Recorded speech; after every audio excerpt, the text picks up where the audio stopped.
تیرے وصل کی شام از اے کمپلیٹ ناول۔ اچھا، تو تم لوگوں نے ابھی تک ڈیسائیڈ نہیں کیا کہ سونیا کی شادی میں کون کون جانے والا ہے؟ وہ تینوں ہی اپنی اپنی دلچسپیوں میں گم تھیں جب آپی نے اندر داخل ہوتے ہوئے پرجوش آواز میں انہیں مخاطب کیا۔ ہمیں وقت ہنسنے بولنے والی سامیہ کہیں بھی خاموشی اور اداسی باقی نہیں رہنے دیتی تھی، اور اب بھی تین تین لڑکیوں کی موجودگی کے باوجود کمرے میں جو بوجھل پن چھایا ہوا تھا اسے ان کی ایک آواز نے دور کر دیا تھا، امی اور ابو۔ ارہا نے کانوں سے ایئر فون ہٹاتے ہوئے جواب دیا، جی نہیں، وہ نہیں جا رہے۔ امی کی طبیعت ٹھیک نہیں ہے اور ابو کو چھٹیاں نہیں مل سکتی۔ آپی نے اس کی غلط فہمی دور کی، اسی لیے اب تم تینوں میں سے کسی دو کو تو میرے ساتھ جانا ہی پڑے گا۔ دو کو کیوں؟ ایک کو کیوں نہیں؟ ارہا چونک کر پوچھنے لگی۔ ظاہر ہے یہاں سے صرف ایک بندہ جائے گا، شادی بھگتانے تو میرے سسرال میں میری کیا عزت رہ جائے گی؟ آپی کچھ ناگواری سے بولی، پھر تو انہی دونوں سے کہیے، میری تو نئی نئی کلاسز سٹارٹ ہوئی ہیں، میں تو کہیں جانے کے بارے میں سوچ بھی نہیں سکتی۔ پہلے ہی اپنی پوری کلاسز میں نالائق مشہور ہو چکی ہوں، کم از کم اس سال میں اپنا ریکارڈ صاف رکھنا چاہتی ہوں۔ تمر نے موٹا سا ناول کشن کے نیچے چھپاتے ہوئے بڑی سنجیدگی سے کہا، تم اور تمہاری پڑھائی۔ آپی نے اسے گھورا تو وہ کھسیا گئی۔ تو آپ کیا چاہتی ہیں میں اپنی پڑھائی چھوڑ کے محض آپ کی چہیتی نند کی شادی کے لیے اتنی دور کا سفر کروں؟ یہ دونوں تو ویسے بھی زمانے بھر کی فارغ ہیں، لے جائیے انہیں، گاؤں کی شادی دیکھ لیں گی، انجوائے کر لیں گی اور ان کا دماغ بھی فریش ہو جائے گا۔ گاؤں کی شادی کا تو یوں کہہ رہی ہے جیسے شہزادہ ولیم کی شادی میں شرکت کرنی ہو۔ نیل پالش لگانے میں مصروف عرفہ اس بات پر طنز کیے بنا نہ رہ سکی۔ کیا کہتی ہو تم دونوں؟ آپی نے سوالیہ نظروں سے انہیں دیکھا۔ میری طرف مت دیکھیے، موتیا کی شادی چھوڑ کر اگر میں آپ کا وہ دیہاتی میلہ دیکھنے جاؤں گی تو وہ میری جان نہیں لے گی۔ عرفہ کے لہجے میں ایک بار پھر طنز گھلا تھا۔ جھوٹی، موتیا کی شادی تو اگلے مہینے کی 5 کو ہے۔ ارہا نے فوراً ہی اسے ٹوکا۔ شاکنگ پنک نیل پالش ناخن کے بجائے عرفہ کی انگلی کو رنگدار کر گئی تھی۔ وہ دانت کچکچا کے اسے دیکھنے لگی۔ بکواس کرنے کے لیے کس نے کہا تھا تم سے؟ آپ ہی ایسا کریں، ارہا کو لے جائیں، اسے ویسے بھی بڑا شوق ہو رہا ہے جانے کا۔ عرفہ اسے گھورے جا رہی تھی، اس کے ہونٹوں پر شریر سے مسکراہٹ آ گئی۔ مجھے سمجھ میں نہیں آتا تم لوگوں کو گاؤں کے نام سے اتنی وحشت کیوں ہوتی ہے؟ مجھے گاؤں دیکھنے کا شوق ہے آپ ہی، مگر صرف گاؤں دیکھنے کا۔ ارہا سنجیدگی سے بولی، سنو، کل رات وسیم کا فون آیا تھا، بائی ایئر واپس آنے کے لیے کہہ رہے تھے۔ میں نے کہہ دیا اگر ارہا اور عرفہ ساتھ ہوئی تو پھر میں ٹرین سے آؤں گی۔ کیوں؟ حیرت سے ارہا کی آواز بلند ہوئی۔ یہ ہمارے ساتھ جانے کا انعام ہے یا سزا؟ ہمارے جانے سے تمہارا کیا مطلب ہے؟ میں کہیں نہیں جا رہی۔ نہیں جانا تو میں نے بھی نہیں ہے۔ وہ دھیمی پڑ گئی۔ مصیبت کیا ہے تم دونوں کو؟ آپ بھی زچ ہو گئی۔ مصیبت یہ ہے کہ آپ جا رہی ہیں ابھی سے اور شادی ہے 10-15 دنوں بعد، جبکہ میرے پاس ایک بھی ڈھنگ کا سوٹ نہیں ہے پہننے کے لیے۔ شادی کے لیے تو امی لے بھی دیں، مگر اتنے دن میں کیا کروں گی؟ ارہا نے بالآخر اپنا مسئلہ بیان کیا۔ بس اتنی سی بات؟ تم آج ہی میرے ساتھ چل کر جتنی شاپنگ کرنا چاہو کر لو۔ اس کا اتنا سا مسئلہ سن کر آپی پرجوش ہوئی اور ارہا کھل اٹھی اس آفر پر۔ ہاں بھئی، ہماری آپی اب چودھری کی بیگم ہے، پیسہ کہاں مسئلہ رہا ہے ان کا۔ عرفہ ہنسی تھی، پھر تو آپی میں بھی چلوں گی۔ سمر نے فوراً اپنا فیصلہ بدلا، اور عرفہ تم بھی اپنی شاپنگ کر لو، پرسوں تک نکلنا ہے، گھر کی شادی ہے اور میں اتنے دنوں سے یہاں بیٹھی ہوں۔ کل تو وسیم اچھا خاصا غصہ ہو گئے تھے مجھ پہ۔ کیا میرا جانا ضروری ہے؟ عرفہ نے بیزاری سے انہیں دیکھا۔ اور نہیں تو کیا، اماں نے تو آتے ہوئے کہا تھا مجھ سے اپنی دونوں بہنوں کو ضرور لے کے آنا۔ سمر تو پھر بھی میری شادی میں ہو آئی تھی، مگر تم دونوں تو ایک بار بھی وہاں نہیں گئی۔ ہاں واقعی، سمر نے سر ہلایا، ویسے ان کا گاؤں ہے بہت خوبصورت، کھیت کھلیان، نہریں، باغات، کچے پکے گھر، ڈھور ڈنگر، بانکے سجیلے لڑکے۔ توبہ ہے سمر، بہت بے شرم ہو گئی ہو۔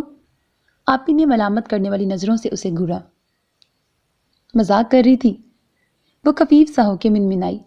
اگر عرفہ نہیں جا رہی تو پھر میں بھی نہیں جاؤں گی، ارہا دھیرے سے بولی۔ بس تو طے ہو گیا، میں موتیا کی شادی مس نہیں کر سکتی، اور ارہا میرے بغیر جا نہیں سکتی، تو ہمارا جانا کینسل۔ رہی آپ کی سسرال والوں کی بات، تو آپ کی ساس اتنی بھولی اور سادہ ہیں کہ آپ کوئی بھی بہانہ بنائیں ہمارے نہ جانے کا، وہ بنا تانے تشنے دیے آپ کی بات پر یقین کر لیں گے۔ عرفہ ہاتھ اٹھاتے ہوئے یکدم قطعی انداز میں بولی، ٹھیک ہے، تم لوگوں سے تو اب امی ہی بات کریں گی۔ چند لمحے انہیں دیکھتے رہنے کے بعد وہ کافی غصے میں کمرے سے نکل گئی۔ کیا کر رہے ہو تم لوگ؟ آپ ہی کو ناراض کر دیا، سمر نے تعصب بھرے لہجے میں کہا۔ ان چاروں بہنوں کی آپس کی انڈرسٹینڈنگ مثالی تھی۔ سامیہ گو کہ بڑی تھی، مگر اپنے بے تکلفانہ مزاج کے سبب اس نے کبھی اپنی بہنوں پر اپنے بڑے پن کا بے جاروب نہیں جمایا تھا۔ وہ ہمیشہ گہری سہیلیوں کی طرح ایک دوسرے سے اپنے دل کی باتیں کہہ جاتی تھی، مگر جب طاہر صاحب نے سامیہ کا رشتہ اپنے کزن کے بڑے بیٹے سے طے کیا، جو جدی پشتی زمیندار تھے اور اپنے گاؤں کی با اثر شخصیت مانے جاتے تھے، تب ان سبھی کو بے طرح جھٹکا لگا تھا، اور پھر سامیہ سے زیادہ اس رشتے کی مخالفت عرفہ نے کی تھی۔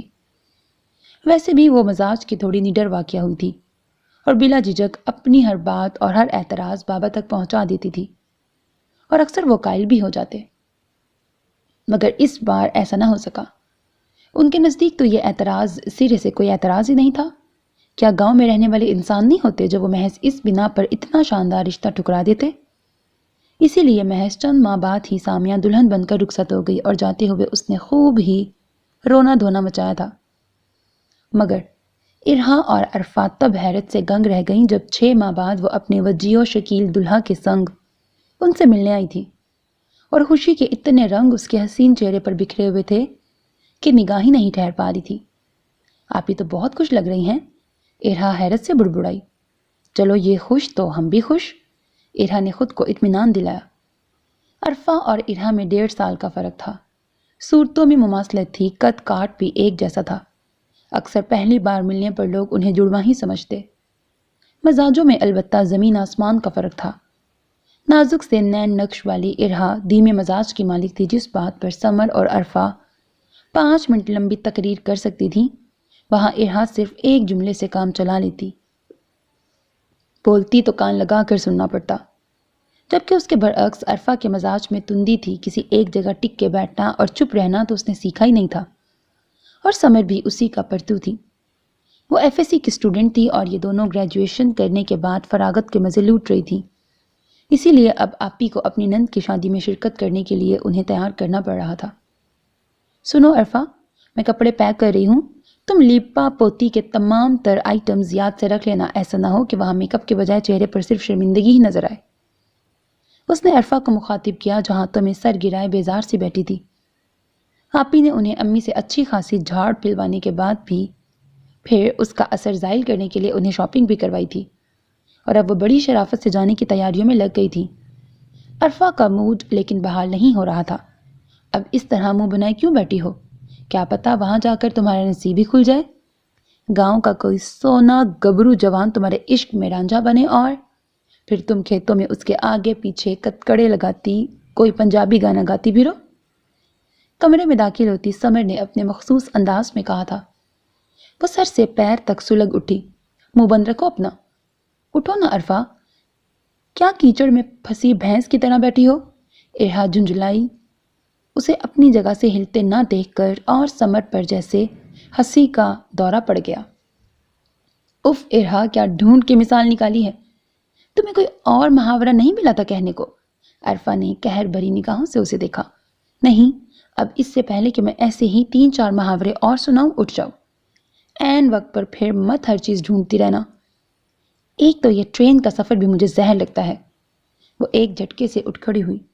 مجھے تو بہت پسند ہے، انفیکٹ مجھے بہت ایکسائٹمنٹ ہو رہی ہے سوچ سوچ کے۔ ارہا مسکرائی۔ تمہیں کوئی چیز بری بھی لگتی ہے؟ بائی ایئر جاتے تو چند گھنٹوں میں پہنچ جاتے، اب تو یہ اکتا دینے والا سفر۔ اف، میرا تو سوچ سوچ کر ہی دماغ خراب ہو رہا ہے، بڑبڑا کر کہتے ہوئے وہ چھوٹے بیگ کی زپ کھول کر اس میں شیمپو، لوشنز اور کریمز وغیرہ رکھنے لگی۔ اسٹیشن پر انہیں لینے کے لیے وسیم بھائی آئے تھے۔ ننا سمد انہیں دیکھتے ہی خوشی سے بابا بابا چلاتے ان کی گود میں چڑھ گیا۔ وسیم بھائی انہیں دیکھ کر کافی خوش ہوئے۔ شکر ہے کسی بہانے سے ہی صحیح تم لوگوں کو بھی بہن کے گھر آنے کا خیال آیا، وہ بیگ جیپ میں رکھتے ہوئے بولے۔ خیال آیا نہیں ہے، خیال دلوایا ہے میں نے۔ نہ جانے کی سوئی اٹکی ہوئی تھی۔ آپی نے بتایا تھا گاڑی میں بیٹھنے سے پہلے عرفہ نے بیک میرر میں دیکھا اور ارہا سے کہا، بھوتنی لگ رہی ہوں، کیا گھر پہنچنے سے پہلے بھائی جان کسی نہر کے کنارے گاڑی نہیں روک سکتے تاکہ ہم اپنا منہ ہی دھو لیں؟ تمہیں ہمیشہ انوکھی ہی سوچتی ہے، چپ رہو۔ ارہا نے اس کے کندھے پہ ہاتھ مارا تھا، وہ منہ بنا کے رہ گئی۔ سفر کی دھول، مٹی، تھکاوٹ نے واقعی ان کے چہروں کی رنگت اڑا دی تھی۔ عرفہ کو اپنے امیج کی فکر تھی جو شہری لڑکی ہونے کی حیثیت سے آپی کی سسرال والوں کی نظر میں ان کا بنا ہوا تھا۔ اب ایسے بے حال حلیے میں وہ ان کے سامنے جاتی تو یقیناً وہ انہیں شہر کے بجائے کسی خانہ بدوش نسبتی کی لڑکیاں سمجھتی۔ شام ڈھلنے کو تھی، سورج اپنی تمام تر تمازت سمیت ڈوب چکا تھا، مگر شام کی نارنجی مدھم پڑتی روشنی تاحد نگاہ تک لہلہاتی ان کھڑی فصلوں کو جگمگاتی آنکھوں کو عجیب ہی نظارہ بخش رہی تھی۔ پرندے اڑانے بھرتے گھونسلوں کو لوٹ رہے تھے اور مویشی اپنے گلے میں پڑی گھنٹیوں کو بجاتے اپنی اپنی پناہوں کی جانب دور سے نظر آتے کچے پکے گھروں سے اٹھنے والا دھواں بتا رہا تھا کہ وہاں رات کے کھانے کی تیاری شروع ہو گئی تھی۔ وہی مخصوص اجلا پن، سادگی اور تراوٹ جو دیہی ماحول کا خاصا ہوا کرتی ہے۔ ارہا گاڑی کے اندر کی فضا سے بے نیاز باہر کے مناظر میں گم تھی۔ ہوا کے سنگ آتی کھیتوں کی خوشبو سانسوں میں اتارتے اسے یکایک ہی ایک عجیب سا احساس ہوا۔ ایک لمحے کے لیے چونک کر اس نے دیکھا تھا، وسیم بھائی شاید آس پاس کی زمینوں کے بارے میں بتا رہے تھے۔ اس نے اپنے اندر اٹھتی بے چینی سے دامن چھڑا کے توجہ ان کی باتوں پر مرکوز کر دی، مگر من میں رہ رہ کے ایک چبھن سی اٹھتی رہی۔ وسیم بھائی نے زراعت کی تعلیم حاصل کی تھی اور اب اپنی تعلیم کا تمام تر فائدہ اپنی زمینوں کو پہنچاتے ہوئے بڑی سنجیدگی سے اپنی ذمہ داریاں نبھا رہے تھے۔ تحد نگاہ تک پھیلے سرسبز لہلہاتے کھیت جو ہر سال بہت شاندار فصل دیتے تھے ان کی ملکیت تھے۔ اس کے علاوہ پھلوں کے باغ بھی تھے جن کے بہترین پھل منڈیوں میں مہنگے داموں بک کر ان کی آمدنی کو مزید چار چاند لگا دیتے تھے۔ ان کی مالی حیثیت اس گاؤں میں سب سے زیادہ مستحکم تھی، جس کا احساس فخر ان کے لہجے میں بول رہا تھا۔ اصل حیرت انہیں تب ہوئی جب انہیں یہ پتہ چلا کہ ان کے چھوٹے بھائی زعیم نے بھی IR میں ماسٹرز کرنے کے باوجود گاؤں میں رہنے اور زمینداری کرنے کو ہی ترجیح دی تھی۔ گاؤں کی حدود شروع ہوتے ہی مخصوص چہل پہل نظر آنے لگی اور نزدیک کی کسی مسجد سے مغرب کی اذان بلند ہوئی تھی۔ گھر کے سامنے جیپ رکتے ہی وسیم بھائی گاڑی سے بیگز اتارنے لگے تھے۔ پیچھے کسی کو آواز پہ دی تھی، اوے مجید، آ کر یہ سامان اندر لے جا، میں نماز پڑھنے جا رہا ہوں۔ پھر ان کی طرف کا دروازہ کھولتے ہوئے بولے، آؤ تم لوگ۔ جیپ کی آواز سن کر ہی شاید گھر سے کئی چھوٹے بڑے بچے نکل کر اشتیاق بھری نظروں سے انہیں دیکھ رہے تھے۔ یہ سارے بچے آپ کے گھر کے ہیں؟ عرفہ نے کچھ حیرت سے آپی سے سوال کیا۔ ارے نہیں، ہمارے گھر میں سمت کے علاوہ کوئی بچہ نہیں ہے۔ یہ تو آج ہماری وجہ سے اور تھوڑی دیر میں آپا نے بھی آ جانا ہے، اسی لیے تائی اور ان کی بہو اور کلثوم خالہ آئی ہوئی ہیں، یہ انہی کے بچے ہیں اور کچھ آس پڑوس کے۔ آپی نے لمبی وضاحت دی۔ ان کے گھر میں داخل ہونے سے پہلے یہ خبر اندر پہنچ گئی تھی کہ بھابھی کے ساتھ دو کڑیاں بھی آئی ہیں، اور اسی لیے اندر جاتے ہی عجیب سی ہلچل کا احساس ہوا۔ نی سامیہ، تو نے بتایا نہیں تیری بہنیں بھی آ رہی ہیں ساتھ؟ ایک بھاری بھرکم گندمی رنگت والی خاتون نے مسکراتے ہوئے ارہا کو بڑے پرجوش انداز میں گلے لگایا اور آپی سے مخاطب ہوئی، جی چاچی، بالکل آخری وقت میں بنا ہے ان کے آنے کا پروگرام۔ بڑی عمر کی خواتین گلے لگاتے ہوئے ماتھے پر بوسے دے رہی تھی اور پرجوش لڑکیوں نے بھی مان کا جیسے خود پر فرض کر لیا تھا۔ خدا خدا کر کے یہ مرحلہ طے ہوا تو انہیں صحن میں بچھی چارپائیوں پر بیٹھنے کی اجازت ملی تھی۔ عرفہ بے دم سی ہوتی گر سی گئی اور ارہا تفصیل سے گھر کا جائزہ لینے لگی۔ در و دیوار پر نیا رنگ و روگن ہوا تھا۔ وسیع و عریض صحن جس میں دو بے حد گھنے اور چھتنار درخت سر اٹھائے کھڑے تھے۔ ایک طرف پھول دار پودوں کی کیاریاں تھیں، دوسری طرف تنور لگا ہوا تھا جس سے اٹھتا دھواں اور روٹیوں کی سوندھی سوندھی خوشبو پورے آنگن میں پھیلی ہوئی تھی۔ صحن کے آگے بڑا سا برآمدہ تھا اور پھر لاتعداد کمرے، تھوڑی ہی دیر میں ان کے لیے پیتل کے کنگ سائز گلاسوں میں ٹھنڈی ٹھار لسی آ گئی۔ ارہا ویسے تو لسی نہیں پیتی تھی، مگر تھکن اور پیاس کے مارے ایک ہی سانس میں آدھا گلاس خالی کر ڈالا۔ ست بسم اللہ، آج تو بہت سوہنے لوگ آئے ہیں۔ مشفق چہرے اور مہربان سے مسکراہٹ لیے آپی کی سانس نے انہیں باری باری لپٹا کر ڈھیروں دعائیں دے ڈالی۔ سونیا الگ انہیں دیکھ کر کھل گئی تھی۔ تان پان سی گندمی رنگت والی سونیا کافی ملنسار اور پرجوش لڑکی تھی۔ بہت اچھا کیا جو آپ دونوں بھابھی کے ساتھ آ گئی، مجھے اتنا شوق تھا آپ سے ملنے کا۔ بھابھی بڑی باتیں کرتی رہتی تھیں آپ لوگوں کی۔ وہ ان کے ساتھ ہی آ کے بیٹھ گئی، بلکہ صرف ایک کو ہی نہیں، 2-3 لڑکیاں اور بھی پاس آ کے بہت کچھ بولنے کے لیے بے چین نظر آ رہی تھی۔ ہمیں خود بھی آپ سے ملنے کا شوق تھا، کیونکہ آپی ہم سے بھی اکثر آپ کی باتیں کرتی رہتی تھی۔ عرفہ اس کی ایکسائٹمنٹ دیکھ کر مسکرائی۔ میں نے تو بھابھی سے کہا تھا آپ دونوں کو ساتھ لانے کے لیے، مگر پھر بھی مجھے ڈر تھا کہ پتہ نہیں آپ آئیں گی بھی کہ نہیں۔ بھابھی نے بتایا تھا آپ کو گاؤں نہیں پسند۔ ارے اب ایسی بھی کوئی بات نہیں، آپ نے اتنے خلوص سے بلایا تھا تو ہم کیسے نہ آتے۔ ارہا کو یہ سادہ سی لڑکی بہت اچھی لگی۔ سونیا کا بھی تعارف شاید ابھی رہتا تھا جب اس کی اماں نے اسے ٹوکا تھا، سونی یہ باتیں بعد میں کرتی رہنا، پہلے کڑیوں کو نہا دھو لینے دو، لمبا سفر کر کے آئی ہیں، تھک گئی ہوں گی۔ آؤ تم لوگ میرے ساتھ آ جاؤ۔ اماں کی اس بات پر سامنے کی چرپائی پر نیم دراز آپی جو تھکن اتار رہی تھی اٹھ بیٹھی، پھر وہ انہیں لے کر اپنے کمرے میں آ گئی۔ آپی تو اپنے اور سمت کے کپڑے لے کے نکل گئی تھی۔ عرفہ بیڈ پر لیٹ کر ارہا کو دیکھنے لگی، جسے شاید پہننے کے لیے ڈریس کا انتخاب کرنا مشکل ہو رہا تھا۔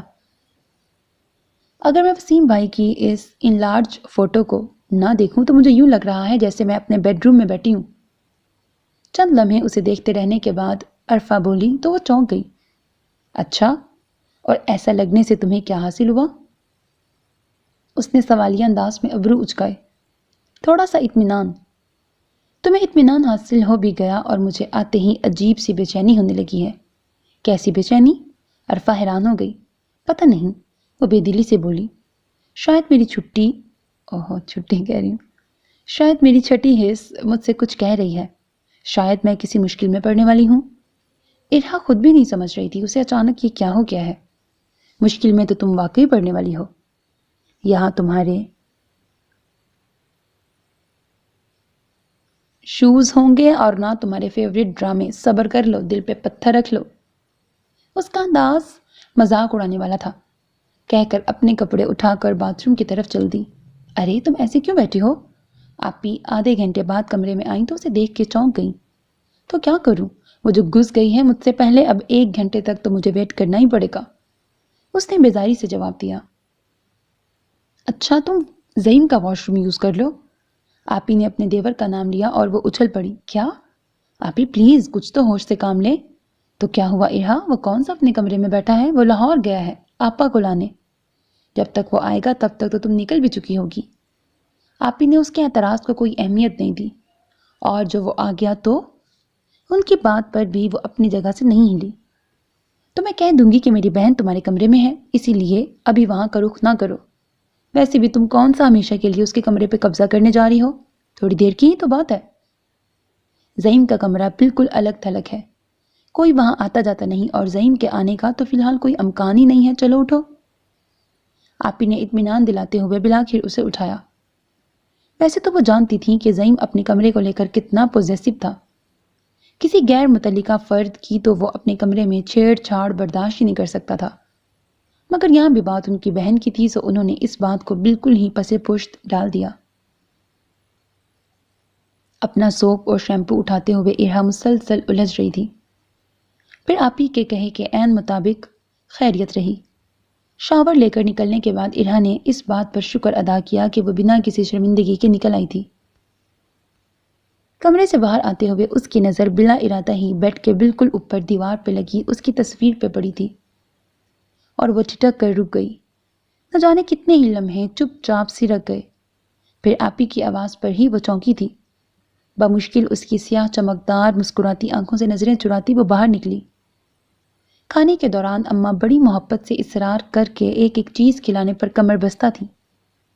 کھانے کے بعد دوسری لڑکیاں بھی غالباً اپنے کام ختم کر چکی تھیں، اور اب ان کے گرد آ بیٹھی تھیں باتیں کرنے کے لیے کہ تب ہی باہر سے شور سا اٹھا، لگتا ہے بھا زعیم آ گئے ہیں آپا کو لے کے۔ سونیا نے خیال ظاہر کیا اور زبیدہ بے اختیار اپنی جگہ سے اٹھ کھڑی ہوئی۔ میں دیکھ کے آؤں؟ بیٹھ جاؤ، اندر ہی آنا ہے ان لوگوں نے۔ سونیا نے ہاتھ پکڑ کر دوبارہ اسے بٹھا لیا۔ ایک بار ارہا کا دل چاہا وہ بھی اٹھ جائے۔ اس کے بال بے حد لمبے اور گھنے تھے اور اب تو گیلے ہو کر اسے اور بھی ڈسٹرب کر رہے تھے، مگر وہ عرفہ کی وجہ سے بیٹھی رہی۔ لگتا ہے یہ لوگ اندر نہیں آنے والے، باہر ہی بیٹھ گئے ہیں۔ زبیدہ شاید ان کے اندر آنے کے انتظار میں تھی، اب باہر سے آتی آواز پہ کہنے لگی، ہاں شاید۔ ناجی نے سر ہلایا تو زبیدہ مزید رکے بغیر باہر نکل گئی اور ادھر ارہا بھی اٹھ کھڑی ہوئی۔ کیا ہوا؟ عرفہ نے چونک کر اسے دیکھا۔ میرے گیلے بال مجھے ڈسٹرب کر رہے ہیں، انہیں سکھانے جا رہی ہوں، وہ دھیمے سے بولی تھی، پھر بڑے کمرے سے نکل کر صحن کی طرف جانے کے بجائے جہاں دوسرے سرے پر وہ سب چرپائیوں پر بیٹھے باتیں کر رہے تھے، وہ آپی کے کمرے میں چلی آئی، کیونکہ ان کا سامان ابھی تک یہیں رکھا ہوا تھا۔ صبح اس کی آنکھ بہت دیر سے کھلی، شاید یہ کل کے سفر کی تھکان کا اثر تھا، ورنہ وہ تو فجر کی پہلی اذان کے ساتھ ہی بستر چھوڑ دیتا تھا۔ بالوں میں انگلیاں پھیرتے ہوئے اس نے سامنے دیوار گیر گھڑی کی طرف دیکھا۔ 8 بج رہے تھے، یعنی آدھا دن چڑھ آیا تھا۔ وہ بے اختیار اٹھ بیٹھا۔ کل رات تو اسے اتنی تھکن تھی کہ اماں کو اپنا چہرہ دکھاتے ہی وہ کمرے میں آ کر بستر پر یوں پڑ گیا کہ شاور لینے تک کی اس کی ہمت نہیں ہوئی تھی۔ اس نے اٹھ کر الماری کھولی، اس کا استری شدہ سوٹ ہینگ کیا رکھا تھا۔ کپڑے اٹھاتے ہوئے وہ واش روم کی طرف آیا اور پھر کچھ چونک سا گیا۔ اسے کچھ احساس ہوا تو تھا اور جلد ہی اسے اس کی وجہ بھی سمجھ میں آ گئی۔ اس کے نہا کر نکلتے ہی بھابھی ناشتہ لیے آ گئی تھی اور سمجھ جو ان کا دوپٹہ پکڑے کسی بات پر ری ری کیے جا رہا تھا، اسے دیکھتے ہی اپنی توتلی زبان میں چاچو کہتے ہوئے اس کے پیروں سے لپٹ گیا تھا۔ آ گیا میرا شیر، اس نے جھک کر اسے اٹھاتے ہوئے ہوا میں اچھالا اور وہ کھلکھلا اٹھا۔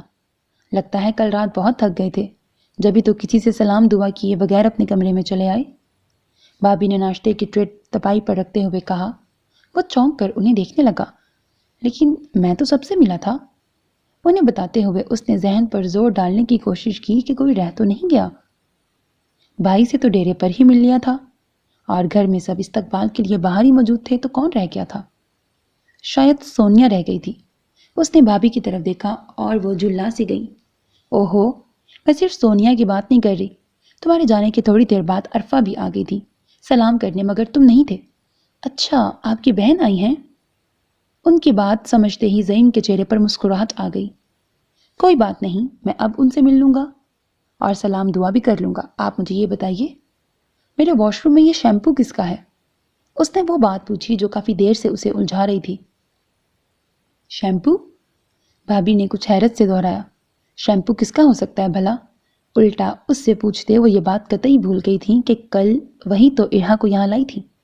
مجھے کیا پتا، میں تو یہاں تھا ہی نہیں۔ انہیں حیران دیکھ کر وہ اور بھی الجھ گیا۔ اوہ اچھا، انہیں اچانک یاد آ گیا، وہ ارہا بھول گئی ہوگی۔ ارہا؟ زعیم نے زیر لب دہرایا۔ ہاں، وہ بھی آئی ہے میرے ساتھ۔ خیر تم ناشتہ کر لو، اس کے بعد باہر آؤ گے تو ان سے ملاقات ہو ہی جائے گی۔ آؤ سمت، میں تمہیں چینج کروا دوں۔ ایک دن میں کپڑوں کا حشر کر دیا ہے۔ ویسے بھابھی، اس بار آپ کی بہنوں کو کیا خیال آ گیا ہمارے گاؤں کو رونق بخشنے کا؟ وہ کچھ حیرت سے دریافت کرنے لگا۔ کل تمہارے بھائی نے یہ بات کہی تھی اور اب تم پوچھ رہے ہو؟ بھئی انہیں کیسے خیال آ سکتا تھا، میں ہی لے کے آئی ہوں انہیں، وہ بھی تقریباً زبردستی۔ پتہ نہیں انہیں گاؤں سے اس قدر بیر کیوں ہے۔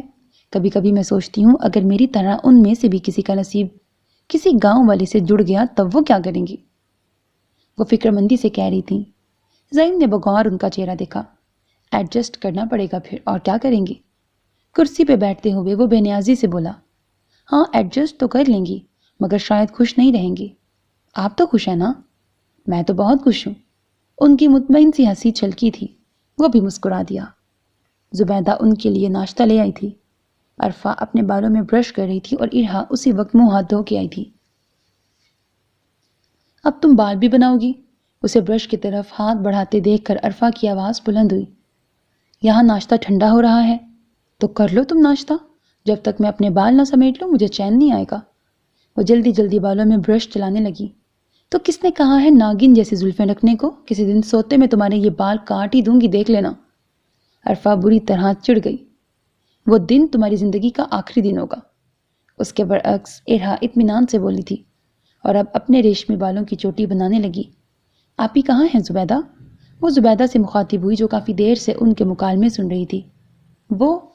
ابھی وہ جواب دینے بھی نہیں پائی تھی کہ اسی وقت آپی چلی آئیں۔ ماشاءاللہ بڑی لمبی عمر ہے آپ کی، عرفہ نے انہیں دیکھتے ہی کہا۔ آپی اس کی بات پر دھیان دیے بغیر پیچھے مڑ کر کسی کو آواز دیتے ہوئے بولی، اندر آ جاؤ زین۔ ارہا نے یہ بات سنتے ہی جھپٹ کر بیڈ سے اپنا دوپٹہ اٹھایا اور شانوں پر پھیلا لیا۔ عرفہ الرٹ ہو کے بیٹھ گئی اور تبھی وہ نظر آیا تھا۔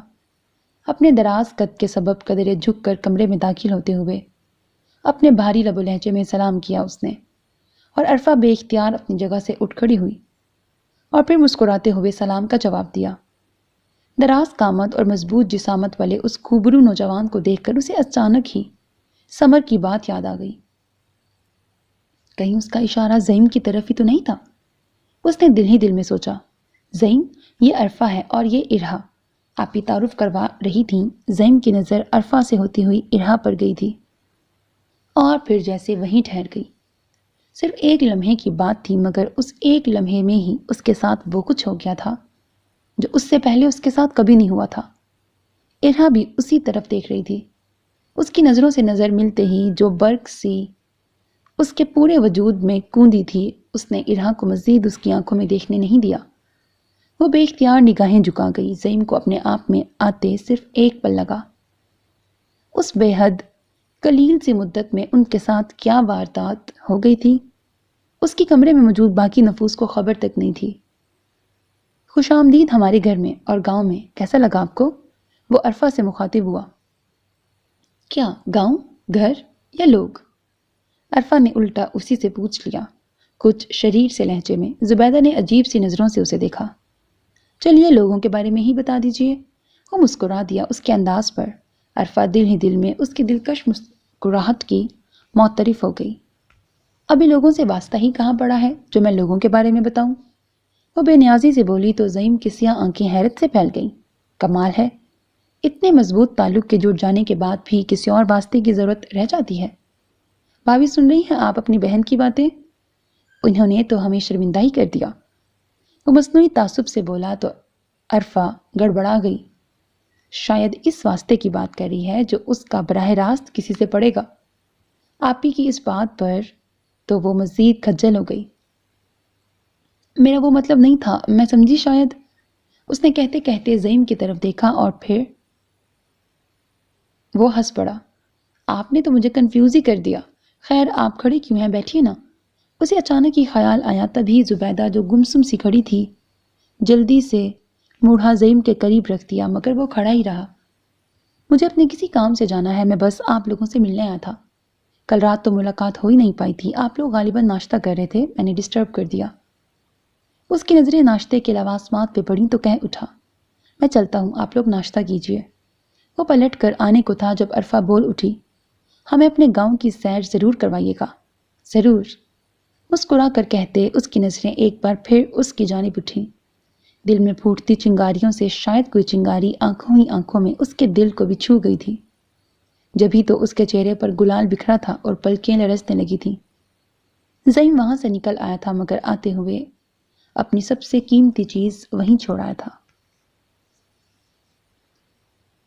بیری کے گھنے درخت کی چھاؤں میں وہ سب ایک ہی چرپائی میں بیٹھی تھی۔ نہ جانے کیا باتیں ہو رہی تھی، مگر برآمدے میں چاچی سے اپنے بالوں میں تیل لگواتی ارہا کے کانوں تک وقتاً فوقتاً گونج اٹھنے والی ان کی ہنسی ضرور پہنچ رہی تھی۔ عرفہ اپنے دوستانہ مزاج کے سبب بہت جلد ان سب سے گل مل گئی تھی، مگر ارہا کا تکلف ابھی تک دور نہیں ہوا تھا۔ آپا بھی پاس ہی بیٹھی چاچی سے نہ جانے کدھر کدھر کے قصے چھڑے ہوئے تھی۔ وہ خاموشی سے صحن میں دوڑتے کھیلتے بچوں کو دیکھنے لگی۔ آپا کے بیٹے شاید کہیں سے کوئی مینڈک پکڑ لائے تھے اور اب سمت کو اس سے ڈرا رہے تھے۔ وہ پہلے تو پرجوش تھا اور اب خوف زدہ ہو کر چلانے لگا تھا۔ اسی وقت آپی ٹرے میں لسی کے گلاس لیے چلی آئیں۔ تمہارے لیے چائے لا رہی ہوں ارہا۔ آپا اور چاچی کو گلاس پکڑا کے وہ اس سے مخاطب ہوئی۔ نہیں آپی، مجھے بھی لسی ہی دے دیجیے، وہ بولی تو آپی نے کچھ حیران سا ہو کر اسے دیکھا۔ وہ خواہ ہی سٹ پٹا گئی۔ اچھا لے آتی ہوں، وہ تم لسی نہیں پیتی اسی لیے میں نے۔ آپی کی نظر سمد پر پڑی تو بات ادھوری چھوڑ کر چلا اٹھی۔ اف خدایا سمد، یہ کیا کیا تم نے؟ اس کے سفید کپڑے مٹی میں لت پت ہو کر اپنی اصل رنگت کھو چکے تھے۔ آپی کی ڈانٹ سے مشابہ چیخ پر وہ ہراساں ہو گیا۔ یہ صبح سے تیسرا سوٹ ہے جو میں چینج کروا چکی ہوں۔ کہا تھا نا میں نے مٹی میں مت کھیلنا، پھر کیوں کیا کپڑوں کا یہ حال؟ انہوں نے کڑے لہجے میں دریافت کیا تھا۔ سمد رو ہی پڑا۔ حد کر دی ہے سامیہ، اتنا ڈانٹنے کی کیا ضرورت ہے؟ صفائی کا خب تمہیں ہے، وہ تو بچہ ہے، کھیلے گا تو کپڑے گندے ہو ہی جائیں گے۔ کون کہتا ہے تمہیں دن میں 3 بار کپڑے بدلوانے کو؟ آپا غصہ ہو گئیں بتیجے کی رونی صورت دیکھ کر۔ ارہا نے اسے پاس آنے کا اشارہ کیا تو وہ روتا ہوا اس کے پاس دوڑا چلا آیا۔ اتنی بار کپڑے چینج نہ کراؤں تو کہیں سے یہ انسان کا بچہ لگے ہی نہیں۔ جتنا میں منع کرتی ہوں اتنا ہی یہ مٹی میں لوٹ پوٹ ہوتا رہتا ہے، وہ دبی دبی ناگواری سے بولی۔ یہ کچا صحن تو ان کے لیے درد سر بن گیا تھا۔ جب سمجھ چھوٹا تھا تب اسے مٹی کھانے کی لت پڑ گئی تھی، اور اب کھیلنے کی۔ یہ آپی کی نفاست پسند طبیعت ہی تھی کہ ہر وقت سمد کی شامت آئی رہتی تھی۔ صحن پختہ کروا لیں تو مسئلہ ہی نہیں رہے گا، سمد کے آنسو صاف کرتے ہوئے ارہا نے دھیرے سے کہا۔ اور اس کے لیے اماں کو منائے کون؟ انہیں تو آج تک اس گھر کے پکے دیوار قلب میں مبتلا کیے رہتے ہیں، کجا کہ ان کے سامنے صحن پختہ کرنے کی بات کی جائے۔ آپا نے جواب دیا۔ پچھلے سال وسیم نے اوپر 2-3 کمرے ڈلوانے کی بات کی تھی اور چچا نواز نے بھی تائید کی، مگر اماں اس پر اتنا ناراض ہوئیں کہ الامان۔ حالانکہ ایسے شادی کے موقع پر جتنا بڑا ہمارا خاندان ہے، مہمانوں کو ٹھہرانے کا مسئلہ تو ہو ہی جاتا ہے۔ ابھی تو خیر سے زعیم کی شادی بھی ہونی ہے، مگر اماں کی وہی ایک رٹ کہ جتنی تبدیلیاں اس گھر میں ہونی تھیں ہو گئیں، اب مزید کوئی تبدیلی وہ برداشت نہیں کرنے والی۔ آپا شاید خاصی نالاں تھی اپنی اماں کی قدامت پرست طبیعت سے۔ ارہا کو حیرت ہوئی، اتنا بڑا گھر تو تھا، کیا اس کے باوجود مہمانوں کو ٹھہرانے کا کوئی مسئلہ ہو سکتا تھا؟ وہ صرف یہ سوچ کے رہ گئی۔ آپی سمد کے چلانے کی پرواہ کیے بغیر اسے نہلانے لے گئی تھی، مگر جاتے ہوئے ناجی کے ہاتھ اس کے لیے لسی کا گلاس ضرور بھجوا دیا تھا۔ وہ سیدھی ہو کے اپنے بال سمیٹنے لگی، تبھی بھاری قدموں کی دمک سنائی دی تھی، اور پھر اس کی بھاری آواز۔ بھابھی کہاں ہیں؟ وہ تو کاکے کو نہلانے گئی ہیں۔ کوئی کام تھا پتر؟ چاچی نے پوچھا۔ ہاں، وہ مہمان آئے ہیں 7 والے گاؤں سے، ذرا چائے پانی کا انتظام کر لیں۔ ارہا اوپر نہیں دیکھ رہی تھی، مگر اسے یوں محسوس ہوا جیسے وہ اسے ہی دیکھ رہا ہو۔ وہ زبیدہ کر لے گی۔ زبیدہ، اپنی کھیکی بند کر اور ادھر آ کر چائے پانی دیکھ لے، مہمان آئے ہیں۔ انہوں نے زبیدہ کو پکارا تھا۔ زبیدہ میں یہ سنتے ہی جیسے چابی بھر گئی تھی، وہ فوراً ہی اٹھ کر اس طرف چلی آئی۔ کیا بناؤں، چائے یا شربت؟ وہ زعیم سے پوچھ رہی تھی۔ زعیم متذبذب سا ہو گیا۔ بھابھی بنا لیتی تو اچھا ہوتا۔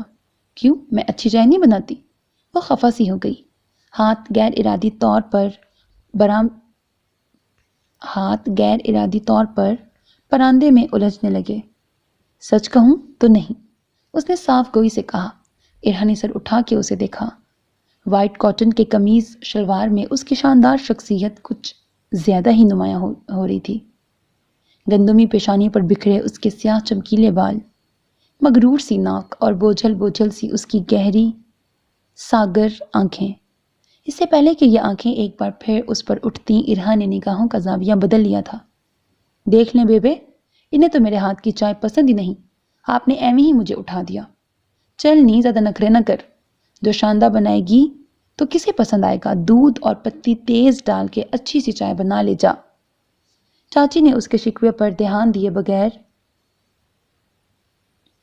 گرکا تھا۔ وہ منہ بنائے پلٹنے لگی۔ ٹھیک ہے، میں مجید کو بھیج دوں گا، اور ایسا نہ ہو کہ صرف چائے بنا کر ہی جان چھڑا لیں۔ فکر نہ کرے، میں حلوے بھی بنا دوں گی۔ زبیدہ اسے تسلی دے کر کچن کی طرف بڑھ گئی۔ آپا، آپ بھی جا کے دیکھ لیں پلیز، میرے دوستوں کو جلدی سے زیادہ دیر نہیں ٹھہریں گے۔ میرے دوستوں کو جلدی ہے، زیادہ دیر نہیں ٹھہریں گے، زعیم نے آپا کی طرف دیکھ کے کہا، مگر پھر اس کی نظر پلٹ نہیں سکی۔ وہ آپا کے ساتھ ہی تو بیٹھی تھی، اسے نظر انداز کرنا ممکن ہی نہیں تھا۔ ارہا جو پہلے ہی اس کو دیکھ رہی تھی نظروں کی اس اچانک تصادم پر گھبرا سی گئی۔ وہ چند لمحے اسے دیکھتا رہا، پھر یکایک ہی گھنی مونچھوں تلے اس کے لبوں پر دبی دبی مسکراہٹ در آئی تھی۔ دوسرے ہی پل وہ جانے کے لیے پلٹ گیا اور ادھر ارہا حیران سی رہ گئی۔ یہ مجھے دیکھ کر مسکرایا کیوں؟ وہ الجھ رہی تھی۔ اسی وقت آپا کا بیٹا دوڑتا ہوا آ کر اس سے ٹکرا گیا۔ اس کے ہاتھ سے گلاس چھوٹ گیا تھا۔ برآمدے کے فرش پر پھیلتی لسی دیکھ کر اسے لمحہ بھر کو افسوس ہوا، اور تبھی اسے اچانک زعیم کی مسکراہٹ کی وجہ سمجھ میں آ گئی۔ اس کا چہرہ آپ ہی آپ خجالت سے سرخ ہو گیا۔ صبح صادق کے ہلکے سے دھندلکے میں صحن میں ایک طرف جہاں پختہ اینٹوں سے بنے برتن وغیرہ دھونے کے لیے ایک جگہ بنائی گئی تھی، عرفہ فجر کی نماز کے لیے وضو کر رہی تھی۔ زعیم اسی وقت مسجد سے لوٹا تھا اور اسے دیکھ کر اس کے ہاتھ کی بابت دریافت کرنے لگا۔ سنا ہے آپ کا ہاتھ چل گیا ہے؟ آپ ہاتھ کی جلن کا پوچھ رہے ہیں؟ میرا تو کلیجہ جلا ہے۔ کل شام سے انہوں نے تانے دے دے کر۔ عرفہ فوراً ہی بول اٹھی اپنے بے تکلف انداز میں۔ کون؟ کس کی بات کر رہی ہیں؟ زعیم الجھ گیا۔ آپی اور ارہا، اور کون؟ اس نے منہ بنا کے بتایا۔ مجھ سے غلطی ہو گئی جو میں نے ارہا کے سامنے یہ کہہ دیا کہ میں تنور میں روٹیاں بنانا چاہ رہی ہوں۔ اس نے یہ سنتے ہی مجھے دے دیا چیلنج، اور بس اسی چکر میں نے اپنے ہاتھ کا یہ حال کر دیا۔ پہلے میں نے سوچا تھا خالہ سے دودھ دھونا بھی سیکھوں گی، مگر ہاتھ کے جلنے کے بعد اب 2 لتیاں کھانے کی ہمت نہیں رہی۔ بس جی، بن گئی میں دیسی گرل۔ عرفہ کا انداز ایسا تھا کہ زعیم کے ہونٹوں پر بے اختیار مسکراہٹ امٹ آئی۔ آپ یہ سب کیوں سیکھنا چاہ رہی ہیں؟ یہ تو آپ کی بہن کو سیکھنا چاہیے۔ دوسرا جملہ اس نے دل میں سوچا تھا۔ آج آپ جلدی جاگ گئیں یا یہ بھی سیکھنے سکھانے کا ہی کوئی سلسلہ ہے؟ ارے کہاں، ارہا نہیں جگایا ہے۔ جھنجھوڑ جھنجھوڑ کر کے اٹھ کے دیہات کی سویر دیکھ لو اور دیکھ لیجئے گا، خود نماز پڑھنے کے بعد دوبارہ بستر میں گھس جائے گی، اور میں اف دیر ہو گئی۔ اسے اچانک یہ احساس ہوا تھا روشنی پھیلنے لگی تھی۔ میں نے شیطان بن کے آپ کی راہ کھوٹی کر دی۔ زعیم نے ہنس کے کہا، کوئی بات نہیں، میرا وضو تو بس 5 منٹ میں ہو جائے گا۔ آپ کے لیے ناشتہ لے آؤں؟ زبیدہ جو مرغیوں اور ان کے چوزوں کو باہر کی راہ دکھانے کے بعد بلا مقصد ہی ادھر ادھر ٹہل رہی تھی، زعیم سے پوچھنے لگی۔ اماں کے کمرے میں لے آؤ، میں انہی کے ساتھ ناشتہ کروں گا۔ زعیم نے کہا۔ یہ زبیدہ ویسے بھی اتنی ہی مستعد ہے یا پھر زعیم کو دیکھ کر ہی ایسی ہو جاتی ہے؟ عرفہ نے اسے دیکھ کر چند لمحے سوچا، پھر سے جھٹک کر وضو کرنے لگی۔ سامیہ، بچیوں نے ناشتہ کر لیا؟ وہ اماں کے پاس ہی بیٹھا تھا جب بھابھی کے ناشتہ لانے پر انہوں نے پوچھا۔ نہیں اماں، عرفہ تو نماز پڑھ رہی ہے اور ارہا پھر سے سو گئی ہے۔ ہیں، پھر سے سو گئی؟ اماں کو حیرت ہوئی۔ زعیم کے ہونٹوں پر مبہم سی مسکراہٹ آ گئی۔ عرفہ نے بھی کچھ ایسا ہی کہا تھا۔ یہ ارہا تو پاگل ہے، نیند کے پیچھے کوئی اسے جگانے نہ جائے تو یہ سارا دن سوتی ہی رہے۔ چھوٹی کہ بڑی؟ اماں ان کے ناموں میں گڑبڑا جاتی تھیں۔ اکثر تو وہ عرفہ کو ارہا اور ارہا کو عرفہ کہہ کے پکار لیتی۔ چھوٹی اماں، بڑی عرفہ ہے، بھابھی نے بتایا۔ حالانکہ وہ جانتی تھیں تھوڑی دیر بعد اماں نے پھر سب بھول جانا ہے۔ حسنہ سے کہے وہ بھی ادھر ہی آ کے ناشتہ کر لے۔ اماں نے انہیں تاکید کی تو وہ سر ہلا کے باہر نکل گئیں۔ پھر آپا بھی آ گئیں اور بیٹھتے ہی انہوں نے جو موضوع چھیڑا، زعیم کی حسیات بیدار ہو گئیں۔ اماں، لڑکی تو گھر ہی کی ہے، میں سوچ رہی تھی کیوں نہ سونیا کی شادی میں لگے ہاتھوں ہم زعیم کی منگنی بھی کر دیں، کیا خیال ہے آپ کا؟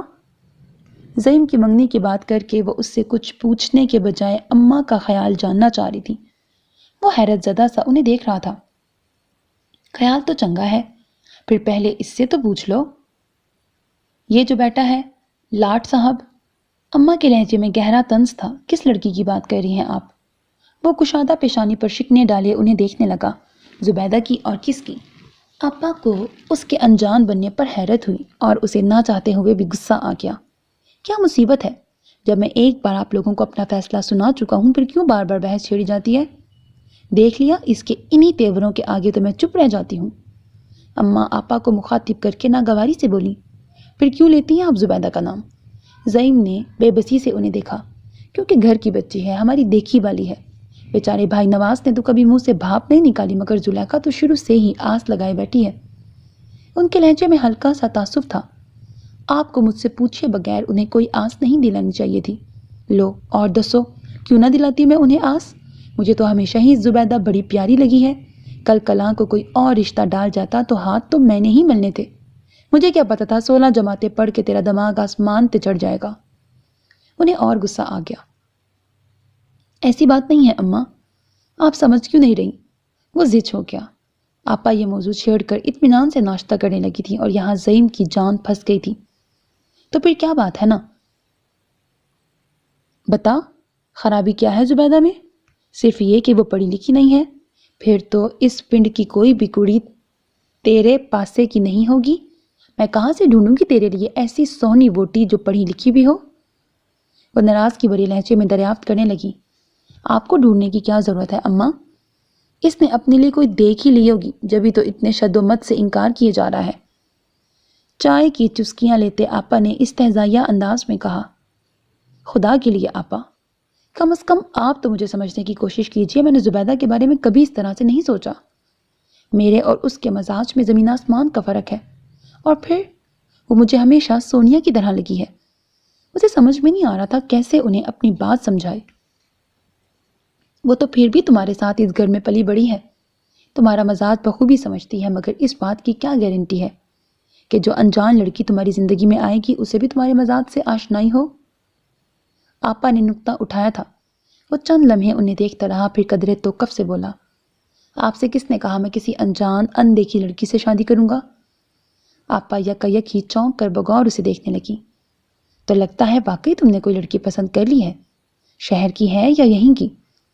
شہری ہی ہوگی، اسی لیے تو آئے دن دوڑ لگی رہتی ہے شہر کی طرف۔ اماں بیزار سی بولی، اور وہ جو کافی دیر سے ضبط کیے ہوئے تھا بے اختیار اٹھ کھڑا ہوا۔ آپ لوگوں کو سمجھانے سے بہتر ہے انسان دیواروں سے سر پھوڑ لے، تلخ لہجے میں کہہ کر وہ ناشتہ کیے بغیر ہی کمرے سے نکل گیا۔ اماں اسے آوازیں دیتی رہ گئیں۔ سوچ رہی ہوں زلیخا سے بات صاف کر ہی لوں۔ اماں پر سوچ انداز میں بولی۔ آپا چونک گئی۔ مرضی ہے آپ کی، ویسے بھی زعیم جیسے اوکھے بندے کے ساتھ زبردستی تو کی نہیں جا سکتی۔ دیکھ ہی لیا آپ نے کتنا غصہ ہو کے گیا ہے۔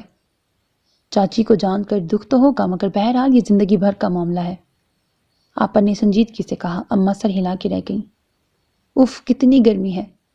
سورج نے شاید آج ہی اپنی تمام تر تپش ہم پر برسانے کا تہیہ کر رکھا ہے۔ عرفہ اپنے لون کے دوپٹے سے اپنا پسینہ پونچھتے ہوئے کہہ رہی تھی۔ آج وہ سونیا، زبیدہ اور ناجی کے سنگ گاؤں کی سیر کو نکل آئی تھی۔ حالانکہ ناجی نے کہا بھی دوپہر میں کچھ زیادہ ہی گرمی ہوتی ہے، صبح میں چلیں گے، مگر عرفہ نے بے فکری سے اس کی بات اڑا دی، اور اب اسے اپنا فیصلہ اہم کانہ لگنے کے ساتھ ساتھ صفا کانہ بھی لگ رہا تھا، کیونکہ اس کے ساتھ وہ تینوں بھی تپتے ہوئے چہروں کے ساتھ سورج کی یہ ناراضگی جھیلنے پر مجبور تھیں۔ البتہ ارہا نے صاف انکار کر دیا تھا کہ وہ اس گرمی میں نکل کر بیمار ہونے کا رسک نہیں لے سکتی۔ سونیا کے آنے پر بھی آپا اور چاچی نے بڑا شور مچایا کہ 2 دن بعد اس کی شادی ہے، اور یہ پورے پنڈ میں اس طرح لور لور پھرے گی تو لوگ کیا کہیں گے؟ مگر عرفہ نے اس کی سائڈ لی، اور پھر اماں کی حمایت بھی شامل ہوئی تو انہیں چپ ہونا پڑا تھا۔ سنسان سی دوپہر گاؤں کے گلی کوچوں کو گرما رہی تھی۔ سر پہ روٹی کے چنگیرے رکھے کھیتوں سے واپس آتی جفا کشی مزاروں کی عورتیں جب انہیں دیکھتیں تو آنکھوں میں خلوص کی چمک ابھر آتی۔ پھر وہ چند لمحے رک کر ان سے بات چیت ضرور کرتیں۔ گاؤں کے واحد سیکنڈری اسکول کی چھٹی کی گھنٹی بج چکی تھی، اور بچے جیسے کسی قید سے رہائی پاتے اچھلتے کودتے گھروں کو پہنچنے کی جلدی میں تھے۔ ہائے اللہ جی، کہیں آپ کو لو ہی نہ لگ جائے۔ سونیا اس کے سرخ چہرے کو دیکھ کے گھبرا گئی۔ ڈونٹ وری، میں ٹھیک ہوں۔ اب تو اسے اپنی حماقت نبھانی ہی تھی۔ فکر نہ کریں، کچھ ہی دیر میں ہم ندی کے پاس پہنچنے والے ہیں۔ وہاں تو گرمی کا نام و نشان تک نہیں ہوتا۔ پتہ نہیں ناجی سچ کہہ رہی تھی یا پھر یہ اسے تسلی دینے کی ایک کوشش تھی۔ وہ لوگ گاؤں کی حدود سے نکل آئے تھے، اور اب دور دور تک گندم کے کھیتوں کا سلسلہ پھیلا ہوا تھا۔ زمین کے سینے پر بکھرا سبز و سنہری رنگ کا خوبصورت امتزاج جو آنکھوں کو بہت بھلا لگ رہا تھا۔ ہواؤں میں ایک عجیب سی خوشبو پھیلی ہوئی تھی، گرم مگر تیز ہوا، جب گندم کی سنہری بالیوں پر بکھرتی تو حد نگاہ تک کھیتوں میں اٹھنے والی ہر نگاہ مبہوت کر دیتی۔ کاش میں کیمرہ ہی لے آتی۔ وہ یہ منظر دیکھ کر دم بخود تھی۔ لو، ان کھیتوں میں ایسا کیا ہے جو آپ نے ان کی فوٹو کھینچنی تھی؟ ناجی کے لیے یہ منظر نیا نہیں تھا، اس لیے کچھ بیزاری سے بولی۔ اس کھیت میں کچھ ہی آگے آنے کے بعد انہیں زعیم نظر آ گیا۔ جس کھیت میں وہ کھڑا تھا وہاں کٹائی کا کام زوروں پر تھا اور وہ مزاروں کے ساتھ گفت و شنید میں مصروف تھا۔ گرمی نے شاید اس پر بھی برا اثر کیا تھا، جبھی تو گریبان کے اوپری 2 بٹن کھولے آستین کوہنیوں تک فولڈ کیے کھڑا تھا۔ اس کی گندمی رنگت دھوپ کی شدت سے سرخ ہو رہی تھی اور کنپٹیوں پر پسینے کی دھاریں یوں بہہ رہی تھیں گویا پانی ہو۔ تصویر کھینچنے کا اصل موقع تو اب آیا ہے۔ وہ اسے دیکھتے ہوئے زیر لب مسکرائی۔ اس نے بھی انہیں دیکھ لیا تھا، اس لیے تھوڑی ہی دیر میں ان کے پاس چلا آیا۔ اس سے پہلے کہ آپ حیران ہوں اور میری دماغی حالت پہ شبہ کریں، میں آپ کو بتا دوں کہ میری طبیعت کے بے صبرے پن نے میرے ساتھ انہیں بھی اس جلتی دوپہر میں جلنے بھننے پر مجبور کر دیا ہے، اور اب میں واقعی بہت پشیماں ہوں۔ اس کے قریب آتے ہی عرفہ کی زبان چل پڑی، وہ بے اختیار ہنس پڑا۔ زبیدہ نے اس لمحے بہت چونک کر اسے دیکھا تھا۔ آپ کو پشیمان ہونے کی قطعی کوئی ضرورت نہیں۔ گرمی کا اثر تو ابھی کچھ ہی دیر میں ظاہر ہو جائے گا، اور ان کے لیے آپ پریشان نہ ہو، یہ گاؤں کے لوگ ہیں، عادی ہیں اس گرمی کے۔ کیوں؟ اس نے گویا ان سے تائید چاہی۔ اور نہیں تو کیا، مجھے تو ان کی فکر ہو رہی تھی۔ پہلی بار ہمارے گاؤں آئی ہیں، کہیں بیمار نہ پڑ جائیں۔ سونیا جھٹ بولی تو عرفہ نے اس کے شانے پر ہاتھ رکھتے ہوئے کہا، بے فکر رہو، تمہاری شادی سے پہلے تو بیمار ہرگز نہیں پڑوں گی۔ سونیا بے تحاشا جھینپ گئی بھائی کے سامنے ایسی بات پر۔ ارہانی آئی آپ کے ساتھ؟ زعیم کا دل جس چہرے کو دیکھنے کا متمنی تھا وہ نظر نہیں آیا تو بت سا گیا۔ نہیں، خود کو صحیح الدماغ ثابت کرنے کے لیے اس نے اس گرمی میں نکلنے سے صاف منع کر دیا۔ عرفہ بولی تھی، یعنی کافی نازک مزاج ہے آپ کی بہن؟ وہ دھیرے سے مسکرایا۔ ہاں وہ تو ہے، لیکن اصل میں اسے شروع سے ہی یہ پرابلم رہی ہے۔ بہت زیادہ گرمی ہو تو وہ برداشت نہیں کر پاتی، بیمار پڑ جاتی ہے۔ اب کے عرفہ نے سنجیدگی سے کہا، وہ تو ہوگا ہی۔ اس کے تصور میں اس کا نرم و نازک اور دلکش سراپا لہرایا تو سیاہ آنکھوں کی چمک کئی گنا بڑھ گئی۔ آپ لوگ آئیں میرے ساتھ؟ اسے یک بیک ہی احساس ہوا کہ وہ آگ اگلتے سورج کے عین نیچے کھڑے تھے۔ زعیم کی ہمراہی میں وہ باغ تک آئے تو فضا میں ہر سو پہلی کچے آموں کی مہک نے ان کا استقبال کیا۔ پیڑوں کی ٹھنڈک اور نرماہٹ نے لمحہ بھر میں ان کے دل و دماغ کو تراوٹ بخش دی تھی۔ وہاں موجود ایک ادھیڑ عمر شخص جو شاید یہاں کا رکھوالا تھا، زعیم کو دیکھتے ہی اس طرف چلا آیا۔ سلام زعیم پتر، پرونے آئے نے؟ جی چاچا، ہمارے شہری مہمان ہیں، آپ ذرا تافو سے کہہ کے شربت کا انتظام تو کروائیں۔ آہو جی، ابھی کرواتا ہوں، آج تو گرمی بھی غضب کی پڑ رہی ہے۔ وہ موسم پر تبصرہ کرتے چلے گئے تو عرفہ نے زعیم کی طرف دیکھا۔ بہت خوبصورت جگہ ہے، میں اپنی زندگی میں پہلی بار آم کا باغ دیکھ رہی ہوں، اور شاید آخری بار بھی۔ کیوں آخری بار کیوں؟ زعیم چونک گیا۔ تھوڑی دیر پہلے ندی کے ٹھنڈے پانی سے منہ دھوتے ہوئے اس نے اپنے گیلے ہاتھ بالوں میں پھیرے تھے، اور اب اس کا گریبان بھی تر ہو رہا تھا۔ کل کس نے دیکھا ہے، کیا پتہ دوبارہ میرا یہاں آنا ہو نہ ہو۔ کچھ بے نیازی سے کہتی وہ ناجی اور سونیا کی تلاش میں نگاہیں ادھر ادھر دوڑانے لگی، مگر وہ نہ جانے کہاں چلی گئی تھیں، جبکہ زبیدہ پاس ہی ایک درخت سے ٹیک لگائے کھڑی تھی۔ یہ تو آپ پر ہے، آپ یہاں آنا چاہیں گی تو ہم 100 بار بسم اللہ کہیں گے۔ وہ ہنسا۔ نہیں، تفریح کے لیے تو ایک بار ہی کافی ہے، میرا نہیں خیال کہ دوبارہ آنے کی نوبت آئے گی۔ اور جو آنے کی صورت بن گئی تو؟ بے اختیار زعیم کے لبوں سے پھسلا۔ میں نے کہا نا، کوئی چانس نہیں۔ وہ ہنس کے بولی۔ اس کا اتنا قطعیت بھرا انداز دیکھ کر زعیم چاہ کر بھی یہ نہ پوچھ سکا، کیا ارہا بھی گاؤں سے اتنی ہی الرجک ہے جتنی کہ آپ؟ مجھے تو آپ پر بھی حیرت ہوتی ہے زعیم۔ آپ اتنے پڑھے لکھے ہیں کہ شہر میں کوئی بھی اچھی جاب بآسانی آپ کو مل سکتی ہے، آپ بہت آسان زندگی گزار سکتے ہیں۔ شہر اور گاؤں کا فرق تو آپ کو اچھی طرح معلوم ہوگا۔ کیا میں غلط کہہ رہی ہوں؟ اپنی بات کر کے عرفہ نے سوالیہ نظروں سے اسے دیکھا تو وہ نفی میں سر ہلاتے ہوئے بولا، نہیں آپ بالکل ٹھیک کہہ رہی ہیں۔ جب میں نے وسیم بھائی کے بارے میں سنا تھا تب مجھے بھی بہت حیرت ہوئی تھی، لیکن پھر میں نے سوچا کہ وہ اپنے گھر کے بڑے بیٹے ہیں، اپنی خاندانی زمینوں کی دیکھ بھال کرنا ان کی ذمہ داری ہے، ان کی مجبوری بھی ہے، مگر زعیم آپ نے تو مجھے ششتر کر دیا۔ اب مجھے احساس ہو رہا ہے کہ اپنے گاؤں اور زمینوں سے دور نہ جانے کا فیصلہ آپ نے کسی مجبوری میں نہیں کیا، بلکہ آپ خود ہی یہاں سے کہیں اور نہیں جانا چاہتے۔ آپ نے بالکل ٹھیک اندازہ لگایا ہے عرفہ، ہم یہاں سے کہیں نہیں جانا چاہتے کیونکہ ہم یہاں سے کہیں اور جا ہی نہیں سکتے۔ اپنی مٹی سے محبت ہم دیہاتی لوگوں کے خون میں رچی بسی ہوتی ہے۔ وہ سچائی سے کہہ رہا تھا۔ عرفہ خاموشی سے اسے دیکھ رہی تھی۔ گردش دورہ اگر ہمیں کسی اور جگہ پٹک بھی دے تو بھی ہماری روح گاؤں کی ان کچی پکی گلیوں میں بھٹکتی رہتی ہے۔ ہمارے لہو میں شامل اس مٹی کی خوشبو ہمیں کہیں اور چین سے جینے ہی نہیں دیتی، ہمیں یہیں لوٹ کے آنا پڑتا ہے۔ میں نے شہری زندگی کو بھی بہت قریب سے دیکھا ہے۔ اپنے تعلیمی دور کا ایک بڑا حصہ میں نے لاہور جیسے شہر میں گزارا ہے، اور در حقیقت تبھی مجھے ادراک ہوا کہ زندگی یہ نہیں ہے۔ اس جگمگاتی بھاگتی دوڑتی دنیا میں ہوا کے جھونکے کے مانند گزر جانے والی اور تیز رفتاری کا یہ عالم کے پیچھے مڑ کر دیکھو تو ڈھونڈنے پر کسی خوبصورت یاد کی پرچھائیاں تک نہ ملیں۔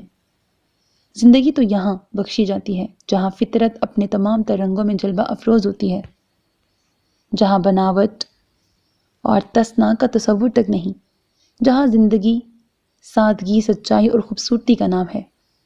کسی درخت کی جڑیں کاٹ دیں، اسے پانی دیتے رہنے سے وہ ہرا بھرا نہیں رہ سکتا۔ اسی طرح آسائشات اور تعیشات کسی بھی انسان کی زندگی، کسی بھی انسان کی ذہنی اور قلبی طمانت کا باعث نہیں بن سکتی اگر اسے ان کی جڑوں سے الگ کر دیا جائے تو۔ اب تو آپ سمجھ ہی گئی ہوں گی کہ میں نے شہری زندگی چھوڑ کر گاؤں کی سادہ زندگی کا انتخاب کیوں کیا۔ اس نے اپنی بات ختم کرتے ہوئے اس طرف دیکھا تو اس نے مسکراتے ہوئے اسبات میں سر ہلایا۔ یقیناً سمجھ گئی۔ اسی اثنا میں چاچا جی ایک بڑی سی ٹرے میں شربت کے گلاس لیے چلے آئے تھے۔ لیجئے عرفہ جی، تربوز کا ٹھنڈا ٹھار شربت لیجئے، گرمی کے لیے اکسیر ہے۔ یہ تینوں کہاں گئی؟ راز تھامتے ہوئے وہ کچھ حیرت سے بولی۔ کچھ دیر پہلے تک زبیدہ سامنے کھڑی تھی، اب وہ بھی نظر نہیں آ رہی تھی۔ شاید کہیں آم توڑ رہی ہوں گی۔ ناجی کو بڑی پریکٹس ہے، زعیم نے ہنس کر کہا، اور پھر واقعی اس کی بات صحیح ثابت ہوئی۔ ناجی واپس آئی تو اوڑھنی میں ڈھیر سارے کچے آم تھے۔ بس زعیم بھائی، ناجی نے آپ کے ایک پیڑ کا کام تو ہلکا کر دیا، سونیا ہنستے ہوئے بولی۔ زعیم مسکرا کے رہ گیا۔ واپسی میں ناجی نے سامنے نہر والے راستے سے لے جانے کی بات کی تھی، سونیا نے تائید کی، البتہ زبیدہ چپ چپ سی تھی۔ گرمی سے بے حال بچے قمیضیں اتارے ٹیوب ویل کے پانی میں نہانے میں مصروف تھے۔ انہیں دیکھا تو شرمانے اور جھینپنے لگے۔ عرفہ کا دل تو اس ٹھنڈے میٹھے پانی کو دیکھتے ہی مچل اٹھا۔ پہلے تو بچتی رہی، پھر خود بھی اس کھیل میں شامل ہو گئی۔ بس کرو، کپڑے گیلے ہو گئے تو گھر کیسے جائیں گے؟ ناجی نے بلاخر اسے روکا۔ وہ ہنستے ہوئے اٹھ کھڑی ہوئی۔ رات کو ارہا باہر آئی تو ناجی کو صحن میں بستر لگاتے دیکھا۔ آپا نے آنے کے بعد اپنا بستر صحن میں ہی لگوایا تھا، اور اب ان کی دیکھا دیکھی سونیا اور زبیدہ بھی باہر ہی سونے لگی تھی۔ ارہا کو یہ سب بہت انوکھا اور خوشگوار لگا، کھلی فضا میں تاروں بھرے آسمان تلے سونا، مگر عرفہ کھلے میں سونے کے لیے تیار نہیں تھی۔ مجبوراً اسے بھی اپنی خواہش دبانی پڑی۔ آئے نا ارہا، بیٹھے، آپ کھڑی کیوں ہیں؟ ناجی نے اسے کھڑے دیکھ کے کہا۔ وہ صمد کو گود میں اٹھائے ایک چارپائی پہ آ کے بیٹھ گئی۔ آپ کو تو دیر تک جاگنے کی عادت ہوگی، یہاں نیند آ جاتی ہے اتنی جلدی؟ وہ پوچھنے لگی۔ صحن میں اس وقت ان دونوں کے سوا کوئی نہیں تھا۔ آپا اندر چاچی اور زبیدہ کے ساتھ سونیا کے جہیز کے کپڑے پیک کرنے میں مصروف تھیں۔ اماں شاید نماز پڑھ رہی تھیں اور آپی وسیم بھائی کے کپڑے پریس کر رہی تھیں، اسی لیے وہ انہیں تنگ کرتے صمد کو کہانی کا لالچ دے کے باہر لے آئی۔ سونیا اور عرفہ کا البتہ کوئی پتہ نہیں تھا۔ پھر اسے ناجی نے بتایا کہ سونیا عرفہ کو چھت پر لے کے گئی ہے۔ سچ کہوں تو نہیں آتی، نہ جانے کتنی دیر کروٹیں بدلتی رہتی ہوں۔ کراچی میں ہمیں سوتے سوتے 12-1 تو بج ہی جاتا تھا، ارہا نے مسکراتے ہوئے بتایا۔ ناجی؟ کچن میں موجود نوری خالہ نے اسے آواز دی تو وہ اٹھ کھڑی ہوئی۔ میں ابھی آتی ہوں۔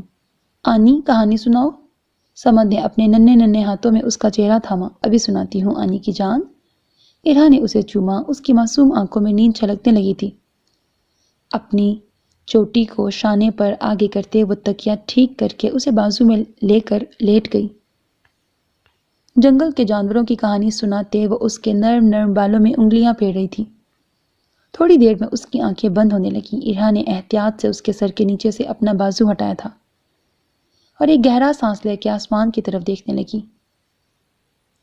جہاں تک نظر جاتی تھی سیاہ آسمان پہ تارے ہی تارے بکھرے پڑے تھے۔ اسے یوں محسوس ہو رہا تھا جیسے آسمان اس کے بہت نزدیک ہو۔ یہاں وہ ہاتھ بڑھائے گی اور کئی ستارے اس کی مٹھی میں سمٹ آئیں گے۔ دن کی بنسبت اس وقت موسم کافی خوشگوار ہو گیا تھا۔ ہولے ہولے چلتی ٹھنڈی ہوا گرمی کا رہا سہا اثر بھی ختم کر گئی تھی۔ ماحول میں رچی نم سی ٹھنڈک کو اپنی سانسوں میں اتارتے اس نے بیری کے درختوں کی طرف دیکھا جو رات کی تاریکی میں کسی آسیب کا مسکن معلوم ہو رہا تھا۔ اسے یہ سب کچھ بہت دیکھا بالا لگ رہا تھا۔ پتہ نہیں یہ گاؤں کی اس رومان پرور فضا کا اثر تھا یا پھر دل کو اچانک ہی جکڑ لینے والے جذبے کا انوکھا اور نوخیز احساس کہ اسے کراچی جیسے شہر میں گزارے گئے اپنے شب و روز ایک خواب لگنے لگے تھے۔ حقیقت تو یہ تھی جسے وہ اب جی رہی تھی اور جسے اس نے اب جینا تھا۔ دل اس یقین پر دھڑک رہا تھا اور کبھی جو وہ اپنے اندر سے اٹھتی اس آواز کو نظر انداز کرنے کی کوشش کرتی تو اس کا دل اس کے وجود میں طوفان اٹھا کر اپنی ناراضگی جتانا شروع کر دیتا۔ یہ کیا ہو گیا ہے مجھے؟ کیا یہ اچھا نہ ہوتا کہ میں اس بار بھی یہاں نہ آتی؟ اس نے آنکھیں بند کرتے ہوئے سوچا تھا اور تب وہ بوجھل سی آنکھیں اپنی تمام تر فسوں خیزی سمیت جلوہ گر ہوئیں۔ اس نے گھبرا کر آنکھیں کھول دیں۔ دل کی دھڑکنیں تیز ہو چلی تھیں۔ یہ اس کے ساتھ کوئی پہلی بار نہیں ہوا تھا۔ جب سے وہ آنکھیں پہلی بار اس پہ اٹھی تھیں تب سے ہی ان کا فسوں اسے سر تاپا اپنی گرفت میں لے چکا تھا، اور اب تو یہ عالم تھا کہ جذبوں سے دہکتی یہ بولتی ہوئی آنکھیں اسے اکیلے میں بھی چونکا دیتی، خود میں سمٹنے پر مجبور کر دیتی۔ اس کے اندر باہر ایسا پہرا لگ گیا تھا کہ اب وہ اپنے آپ کی بھی نہیں رہی تھی۔ حالانکہ وہ نظریں چرانا چاہتی تھی، دامن بچانا چاہتی تھی۔ خود کو کتنا سمجھایا تھا اس نے کہ محض کسی کی نظروں سے جھلکتے ایک ان کہے آدھے ادھورے پیغام، جذبہ شوق کی ایک مختصر تحریر پر اپنے دل و جان دان کر دینا کہاں کی عقل مندی ہے۔ مگر دل نے جیسے سارے اختیارات اس سے چھین کر اپنے پاس محفوظ کر لیے تھے اور وہ بے بسی سے اپنے لٹ جانے کا تماشا دیکھ رہی تھی۔ کیا ہوا؟ سو تو نہیں گئی ہو؟ عرفہ کی آواز اس کے کانوں میں آئی تھی اور پھر اس کا ہاتھ کافی زور سے اس کے بازو پہ پڑا تھا۔ اس نے کراہ کر آنکھیں کھولی۔ کیا مصیبت ہے؟ بازو سہلاتے ہوئے وہ اسے گھورنے لگی۔ یہیں سونے کا موڈ ہے؟ عرفہ نے بغور اس کی سرخ ہوتی آنکھوں کو دیکھا۔ نہیں۔ اس نے نظریں پھیر لی مگر اٹھنے کی کوشش نہیں کی۔ سمت کہاں ہے؟ اسے اچانک ہی اس کا خیال آیا۔ آپ ہی اسے لے گئی ہیں۔ عرفہ نائٹ کریم سے ہاتھوں کا مساج کر رہی تھی۔ اچھا، مجھے پتہ ہی نہیں چلا۔ وہ حقیقتاً حیران ہوئی۔ تم سو جو رہی تھی، پتہ کیسے چلتا؟ اس کی سرخ آنکھوں سے عرفہ نے یہی اندازہ لگایا۔ میں سو نہیں رہی تھی بلکہ شاید ہاں میں سو ہی رہی تھی۔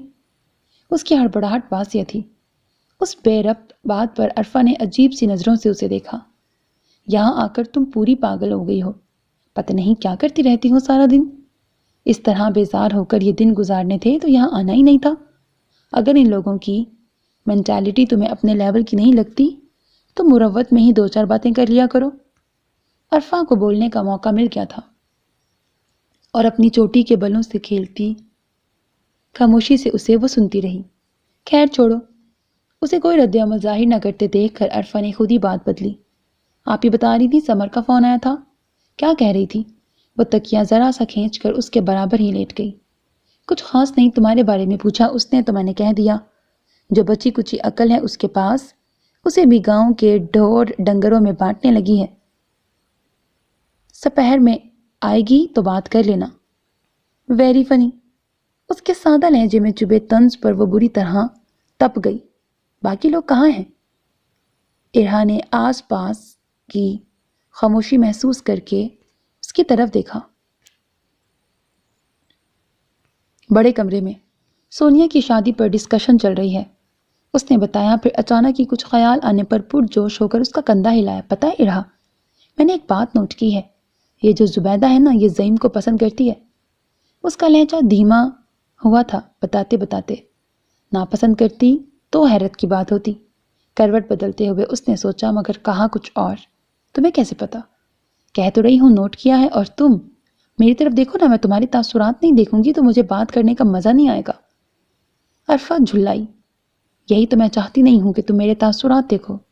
وہ صرف سوچ کے رہ گئی۔ بتاؤ تمہاری اس بات کی بنیاد کیا ہے؟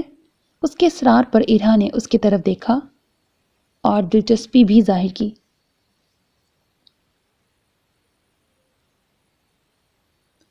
بنیاد کا تو مجھے پتہ نہیں، وہ اپنے ازلی لاپرواہ انداز میں بولی، لیکن اتنے دنوں سے ہم یہاں ہیں تو میں کوئی بے وقوف بوندھو یا جگت تو ہوں نہیں تمہاری طرح کہ اتنی سی بات نہ محسوس کر پاؤں۔ تمہاری مشاہداتی صلاحیت پر مجھے کبھی بھروسہ نہیں رہا، اسی لیے جانے دو۔ ارہا نے پھر اس کی بات طنز میں اڑائی، مگر عرفہ سنی انسنی کر کے کہنے لگی، مگر مجھے نہیں لگتا کہ زعیم کو بھی اس میں کوئی دلچسپی ہے۔ آج اس سے رسمی باتوں سے ہٹ کر باتیں ہوئیں تو مجھے اندازہ ہوا کہ در حقیقت زعیم کتنا نفیس اور سلجھا ہوا انسان ہے۔ میں تو بہت متاثر ہو گئی ہوں اس سے۔ زبیدہ بھی پیاری ہے، مگر سچ تو یہ ہے کہ ان کی ذہنی سطح بالکل بھی ایک دوسرے سے میل نہیں کھاتی۔ بات کرتے کرتے اس کی نظر ارہا کے چہرے پہ پڑی تو کہا، تمہیں میری بات کا یقین نہیں آ رہا نا؟ کبھی زبیدہ کے سامنے زعیم کا نام لو، پھر دیکھو وہ کیسے بلش کرتی ہے۔ اچھا ٹھیک ہے۔ اس کا انداز اب بھی نہ ماننے والا تھا، مگر اس سے پہلے کہ عرفہ اسے قائل کرنے کے لیے پھر کوئی دلیل دیتی، ناجی چائے لیے چلی آئی۔ تھینک یو ناجی، میرے سر میں بڑا درد ہو رہا تھا۔ چائے کا کپ لیتی عرفہ نے ممنونیت سے کہا۔ وہ بھی اٹھ بیٹھی، پھر زبیدہ اور سونیا بھی آ گئی تھیں، اور عرفہ ان کے پاس بیٹھ کر حسب معمول اپنے قصے سنانے لگی تھی، جبکہ وہ الگ تھلگ سی بیٹھی چائے کا کپ ہاتھ میں پکڑے نہ جانے کیا کیا سوچے جا رہی تھی کہ چائے ٹھنڈی ہونے کا احساس بھی نہیں ہو رہا تھا۔ اس کا دھیان تب ہٹا جب دور کہیں سے سرسراتی ہوا کے سنگ آتی وہ مدھر سی دھن اس کے کانوں تک پہنچی۔ وہ ایک دم سے چونک گئی۔ یہ بانسری کی آواز ہے نا؟ کہاں سے آ رہی ہے؟ اس بات پر خوش گپیوں میں مصروف ان سبھی نے اس کی طرف دیکھا۔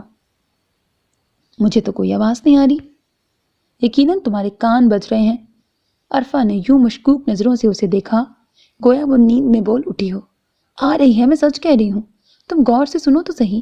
اس کے لہجے میں اصرار تھا، کیونکہ وہ نامعلوم مگر بے حد خوبصورت پرسوز سی دھن تو اسے ابھی تک سنائی دے رہی تھی۔ اچھا ہاں، ناجی نے سر ہلایا، شاید اسے بھی سنائی دے گئی تھی۔ یہ دینو چاچا کا بیٹا ہے، بڑی خوبصورت دھنیں بجاتا ہے بانسری پہ۔ چوپال میں جب رات کو سب اکٹھے ہوتے ہیں تو اکثر اس سے فرمائش کر کے کوئی دھن سنی جاتی ہے۔ ناجی اسے جواب دے کر پھر سے اپنی باتوں میں مصروف ہو گئی۔ اس نے آنکھیں بند کر کے اپنا پورا دھیان اس دھن پہ لگا دیا۔ ان لمحات میں اسے یوں لگ رہا تھا جیسے کسی نے بانسری پہ یہ تان صرف اسی کے لیے چھیڑی ہو۔ اس کے رگ و پے میں دوڑتا اضطراب حیرت انگیز طور پر ختم ہونے لگا تھا۔ آج پٹواری دین محمد کے اکلوتے بیٹے کی شادی تھی، جو زعیم کا جگری دوست بھی تھا۔ اس کی شادی کی تمام تر تیاریوں میں زعیم نے ایک بھائی کی طرح حصہ لیا تھا، اور آج بارات کے دن بھی تمام انتظامات اسی نے سنبھالنے تھے، مگر اسے تیار ہوتے ہوتے دیر ہو گئی۔ اس وقت وہ کچھ عجلت سے خود پہ پرفیوم سپرے کر رہا تھا جب اسے زبیدہ کی آواز سنائی دی۔ بھابی پوچھ رہی ہیں آپ کے لیے ناشتہ لے آؤں؟ اس کا لہجہ جھجکتا ہوا تھا۔ وہ چونکا تھا، پھر گھڑی پر نگاہ ڈالتے ہوئے نفی میں سر ہلایا۔ نہیں، مجھے دیر ہو رہی ہے۔ بلیک شلوار اور نیوی بلو کلر کے کرتے میں اس کی مسحور کن شخصیت کچھ اور بھی نکھری نکھری لگ رہی تھی۔ گھنے سیاہ بالوں کو سلیقے سے جمائے وجیح چہرے پر تازہ شیو کی نیلاہٹیں لیے وہ ہمیشہ کی طرح اتنا بے نیاز لگ رہا تھا گویا نہ اسے اپنی سحر انگیزی کا ادراک ہو اور نہ کسی کے تسخیر ہونے کی پرواہ۔ کون مسحور ہوتا ہے اور کون متنوع اسے شاید کوئی خبر ہی نہیں تھی۔ یک ٹک اسے دیکھتے ہوئے زبیدہ کو بے اختیار اس کی ہنسی یاد آئی۔ ہمیشہ لیے دیے رہنے والا زعیم اس دن عرفہ کی بات پر کتنا کھل کے ہنسا تھا، اور کتنی باتیں کی تھیں عرفہ نے۔ آتے ہی اس مغرور شہزادے کی چپ توڑ ڈالی تھی۔ اور ایسا کیوں ہوا؟ زبیدہ نے یہ سوچا تو اس کا دل جیسے کسی نے مٹھی میں لے کے مسل دیا۔ کچھ اور بھی کہنا ہے؟ زعیم نے پلٹ کر اسے ہنوز دروازے میں کھڑا دیکھا تو پوچھ لیا۔ نہیں، وہ ہڑبڑا سی گئی تھی اور پھر تیزی سے واپس پلٹ گئی۔ عرفہ یہاں دیکھو۔ کمرے سے نکلتے ہی اس کی میٹھی مدھر آواز نے زعیم کے قدم روک دیے۔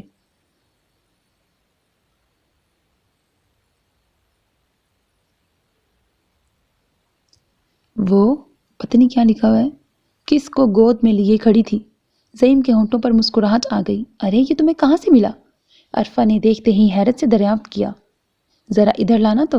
عرفہ نے آگے بڑھ کر اس کے کان پکڑے۔ اچھا، میم نے لکھا ہے، وہ جو بکری کا نہیں چھوٹا سا بچہ ہوتا۔ دور ہٹو عرفہ، اسے کانوں سے پکڑنے پر یہ برا مانتا ہے۔ وہ جلدی سے پیچھے ہٹی۔ اوہو، اتنا جان گئی ہو اسے؟ اس نے ہنس کر مذاق اڑایا۔ جی ہاں، یہ میرا پکا والا دوست بن گیا ہے۔ زعیم انہیں اپنی موجودگی کا احساس دلانے کے لیے ہولے سے کھنکارا۔ دونوں نے بیک وقت چونک کر اسے دیکھا، مگر اس کی نظریں تو صرف اس کے خوشنما چہرے کا طواف کر رہی تھیں جو اسے دیکھتے ہی گلابی پڑ گیا تھا۔ نچلا ہونٹ دانتوں میں دبائے اس نے جھک کر میمنے کو چھوڑا۔ ٹی پنک کلر کے لباس میں اس کی دلکشی اور رعنائی کے سامنے زعیم کو گلاب کی تشبیہ بھی ہیج محسوس ہوئی۔ وہ تھی ہی اتنی سبک، اتنی شفاف، اتنی نازک کہ زعیم اسے زیادہ دیر دیکھنے سے بھی ڈرتا تھا کہ کہیں وہ ٹوٹ نہ جائے، بکھر نہ جائے۔ اس وقت بھی اس نے بڑی مشکل سے اس پر سے اپنی نظریں ہٹائی تھیں۔ اسے اپنی نظروں کی گرمی کا اندازہ نہیں تھا، مگر اپنے دل میں بھڑکتے آتش شوق سے تو وہ خوب واقف تھا۔ جب اس کے اندر کی تڑپ اسے اتنی شدت سے اس کی طرف دیکھنے پر مجبور کرتی تھی تو یہ کیسے ممکن تھا کہ اس کانچ کی گڑیا پر اس کی نظروں کا کچھ اثر نہ ہوتا۔ کہیں جا رہے ہیں زعیم؟ عرفہ نے پوچھا۔ ہاں، وہ میرے دوست کی شادی ہے، یہاں قریب ہی، گھر والے بھی انوائٹڈ ہیں، آپ بھی ضرور آئیے گا، کچھ رونق ہلہ گلہ دیکھ لیں گی۔ اچھا، عرفہ نے سر ہلایا، لیکن شام میں تو آپ کی تائی کی طرف دعوت ہے، وہاں جانے کی بھی تیاری کرنی ہے۔ ارہا تم چلو گی؟ اس نے روئے سخن اس کی جانب مڑا۔ نہیں، اس نے جواب دینے میں ایک لمحہ بھی نہیں لگایا تھا۔ کیا نہیں؟ عرفہ اس کے فوری جواب پر الجھ گئی۔ خود ہی تم پوچھ رہی ہو۔ وہ شاید الجھانے کی عادی تھی۔ زعیم کی نگاہیں پھر سے بے اختیار ہونے لگیں۔ کیوں؟ عرفہ کو غصہ آ گیا۔ میرا موڈ نہیں ہے، تمہیں دعوت دی ہے، تم ہی جاؤ۔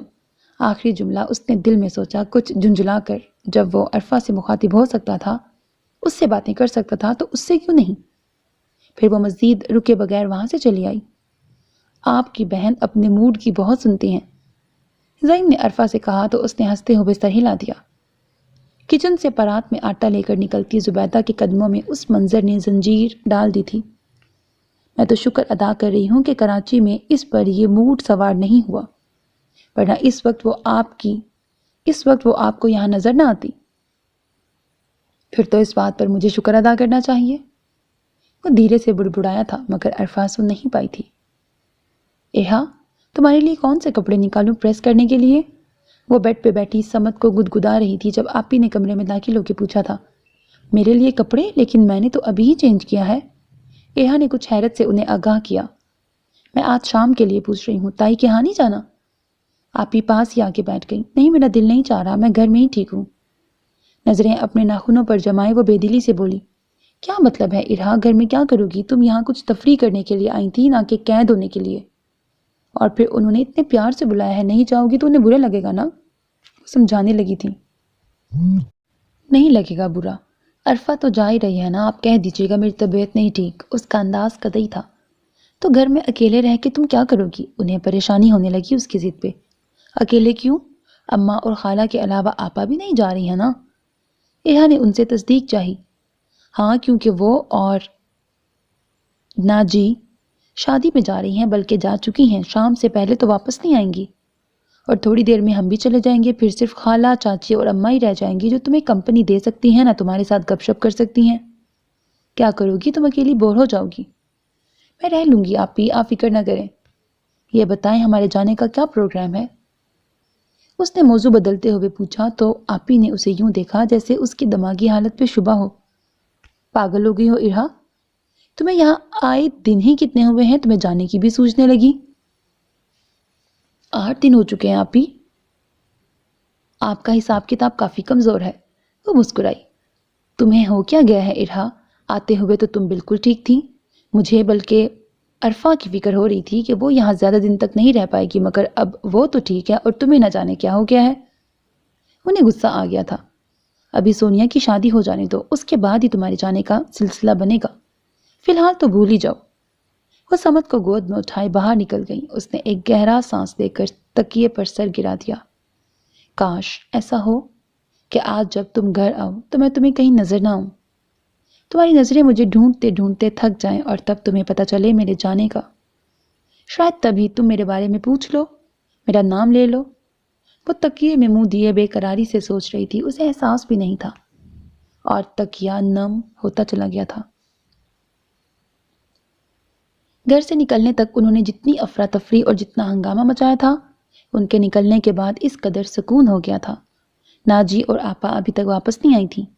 وہ چند لمحے تو برآمدے کے ستون سے ٹیک لگائے صحن میں ادھر سے ادھر پھدکتی چڑیوں کو دیکھتی رہی جو میدان خالی پا کر ہمت کرتے ہوئے پیڑ سے اتر آئی تھیں، اور اب ان کے چہچہانے میں ایک عجیب سی سرخوشی اور آزادی کا اظہار تھا، گویا وہ اس پورے صحن کو اپنی راجدھانی تصور کر رہی ہوں۔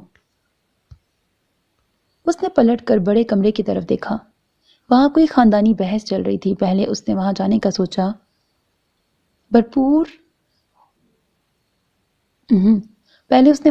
سوچا، پھر بور ہونے کے خیال سے دوسرے کمرے میں چلی آئی۔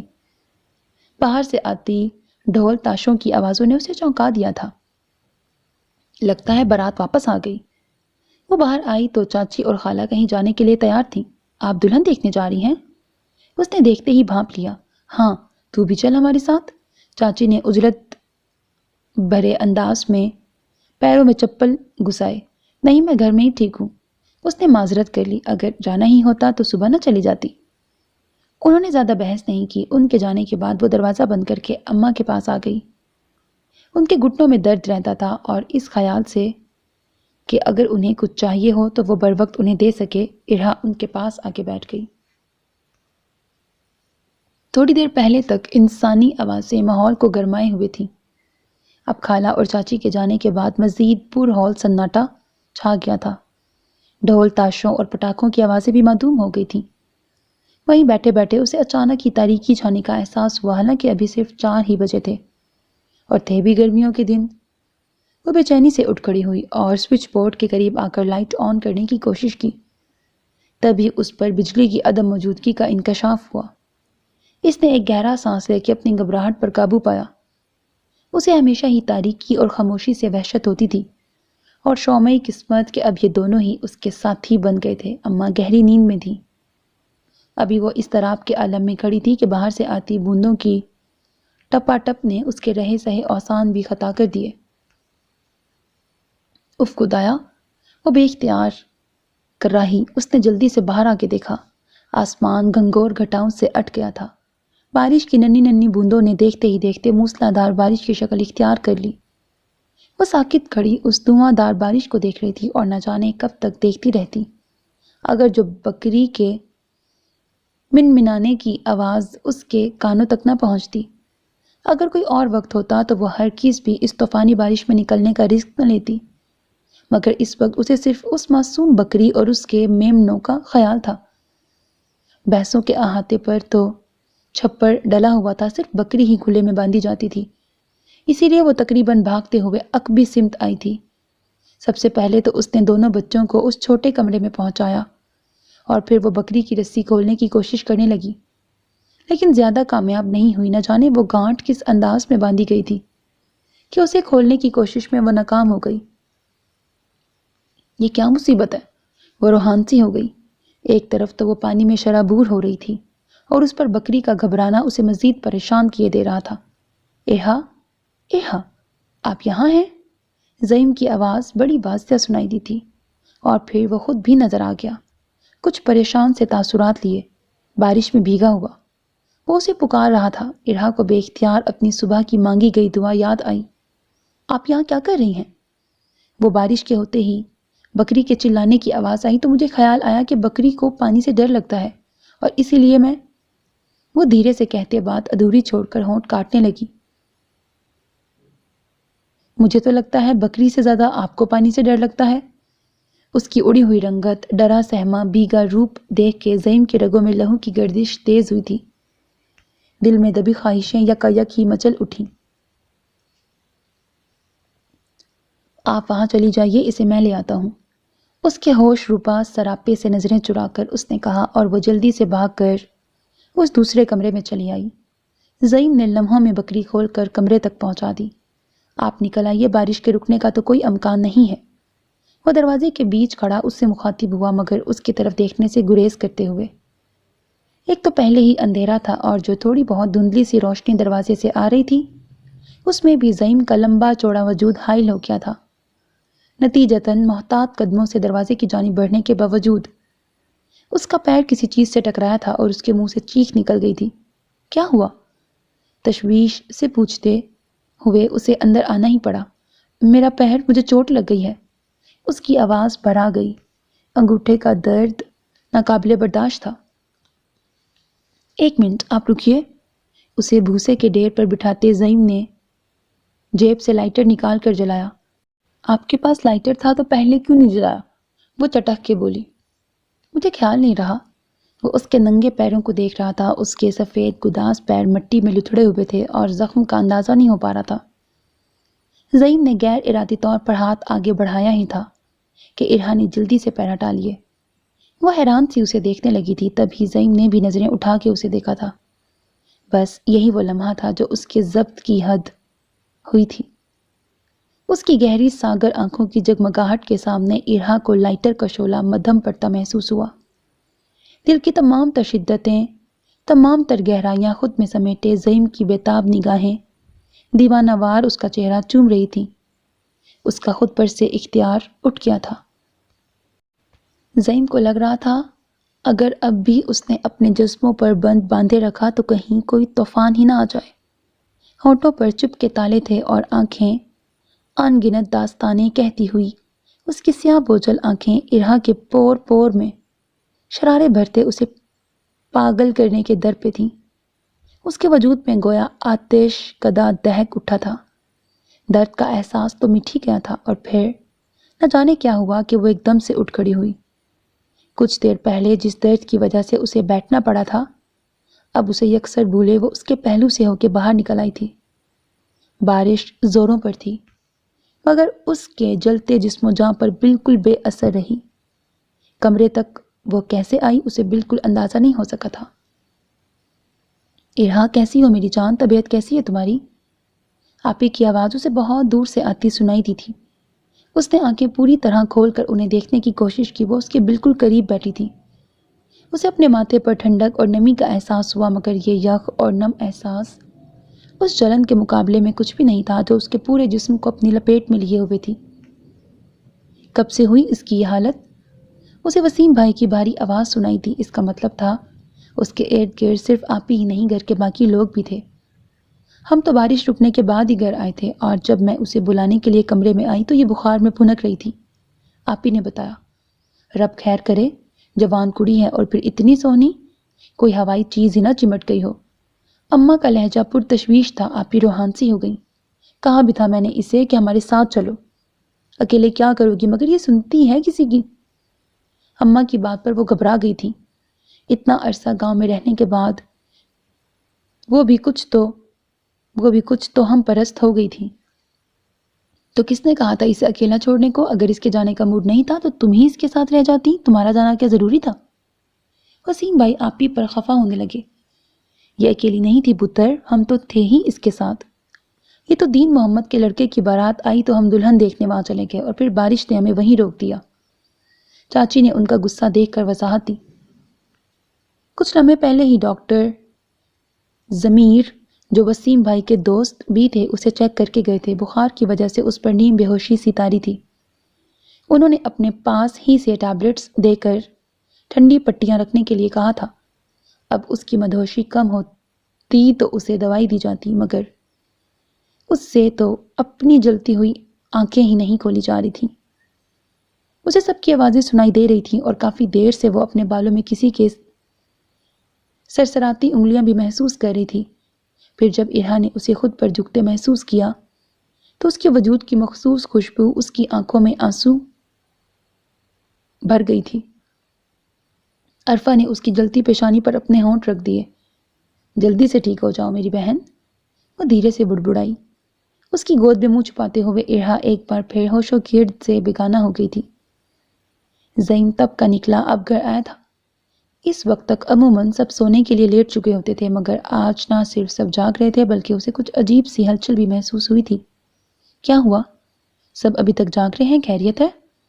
اس کا پہلا سامنا زبیدہ سے ہوا جو اجلت میں بڑے کمرے سے نکل رہی تھی۔ وہ ٹھٹک کر اسے دیکھنے لگی۔ میں نے پوچھا سب ٹھیک ہے؟ اس کے جواب نہ دینے پر اس نے دوبارہ پوچھا تو وہ بے ساختہ نفی میں سر ہلا گئی۔ ارہا باجی کی طبیعت ٹھیک نہیں ہے۔ کیا ہوا اسے؟ اس کے دل کی بے چینی، اس کے لہجے، اس کی آنکھوں میں بھی اتر آئی اور زبیدہ کے پورے وجود میں اضطراب بھر گئی۔ زعیم کی بےتابی بلا وجہ تو نہیں ہو سکتی تھی۔ پتہ نہیں انہیں کسی وقت اتنا تیز بخار چڑھا کہ وہ اب بالکل بے سود پڑی ہیں۔ اس نے ہلکی آواز میں بتایا۔ زعیم نے بے اختیار ہی لب بھینچتے خود کو سرزنش کی تھی۔ پھر وہ مزید رکے بنا اس کمرے کی طرف چلا آیا تھا اور پیچھے زبیدہ بت سی بنی کھڑی رہ گئی۔ وہ ہلکی سی چادر اوڑھے آنکھیں موندے لیٹی تھی۔ اس کی سفید ہمہ وقت دمکتی رنگت اس وقت بخار کی حدت سے گلابی پڑ گئی تھی۔ یہ تم نے کیا کیا زعیم؟ اپنے دل کو سلگاتے سارے انگارے تم نے اس کومل لڑکی کو سونپ دیے۔ شدید وحشت سے اس کے اندر عجیب ہی اٹھا پٹک شروع ہو چکی تھی۔ اب اسے اپنی بے چینی، اپنے اضطراب کا سبب سمجھ میں آ رہا تھا کہ کیوں اس کی بے کلی حد سے سوا تھی۔ زعیم سے وہاں کھڑا نہ رہا گیا، بھلا اسے اس حال میں کیسے دیکھ سکتا تھا؟ مگر اپنا چین، اپنی نیند اس کے سرا نہیں چھوڑ آیا تھا۔ بستر پر جیسے کانٹے اگ آئے تھے اور کمرے کی فضا میں اس کا دم گھٹنے لگا تھا۔ اس لیے باقی کی ساری رات اس نے چھت پہ کھلے آسمان کے نیچے سگریٹ پھونکتے ہوئے گزاری تھی۔ So میرے عزیز listeners, this was the end of first mega episode. Next one will be the last one. Hope that you like it. بہت خیال رکھیے گا نیک تمناؤں کے ساتھ۔ اللہ حافظ. And don't forget to subscribe to my channel because that's how you can encourage me. And that's the only kind of support and encouragement which I want from all of you. Allah Hafiz.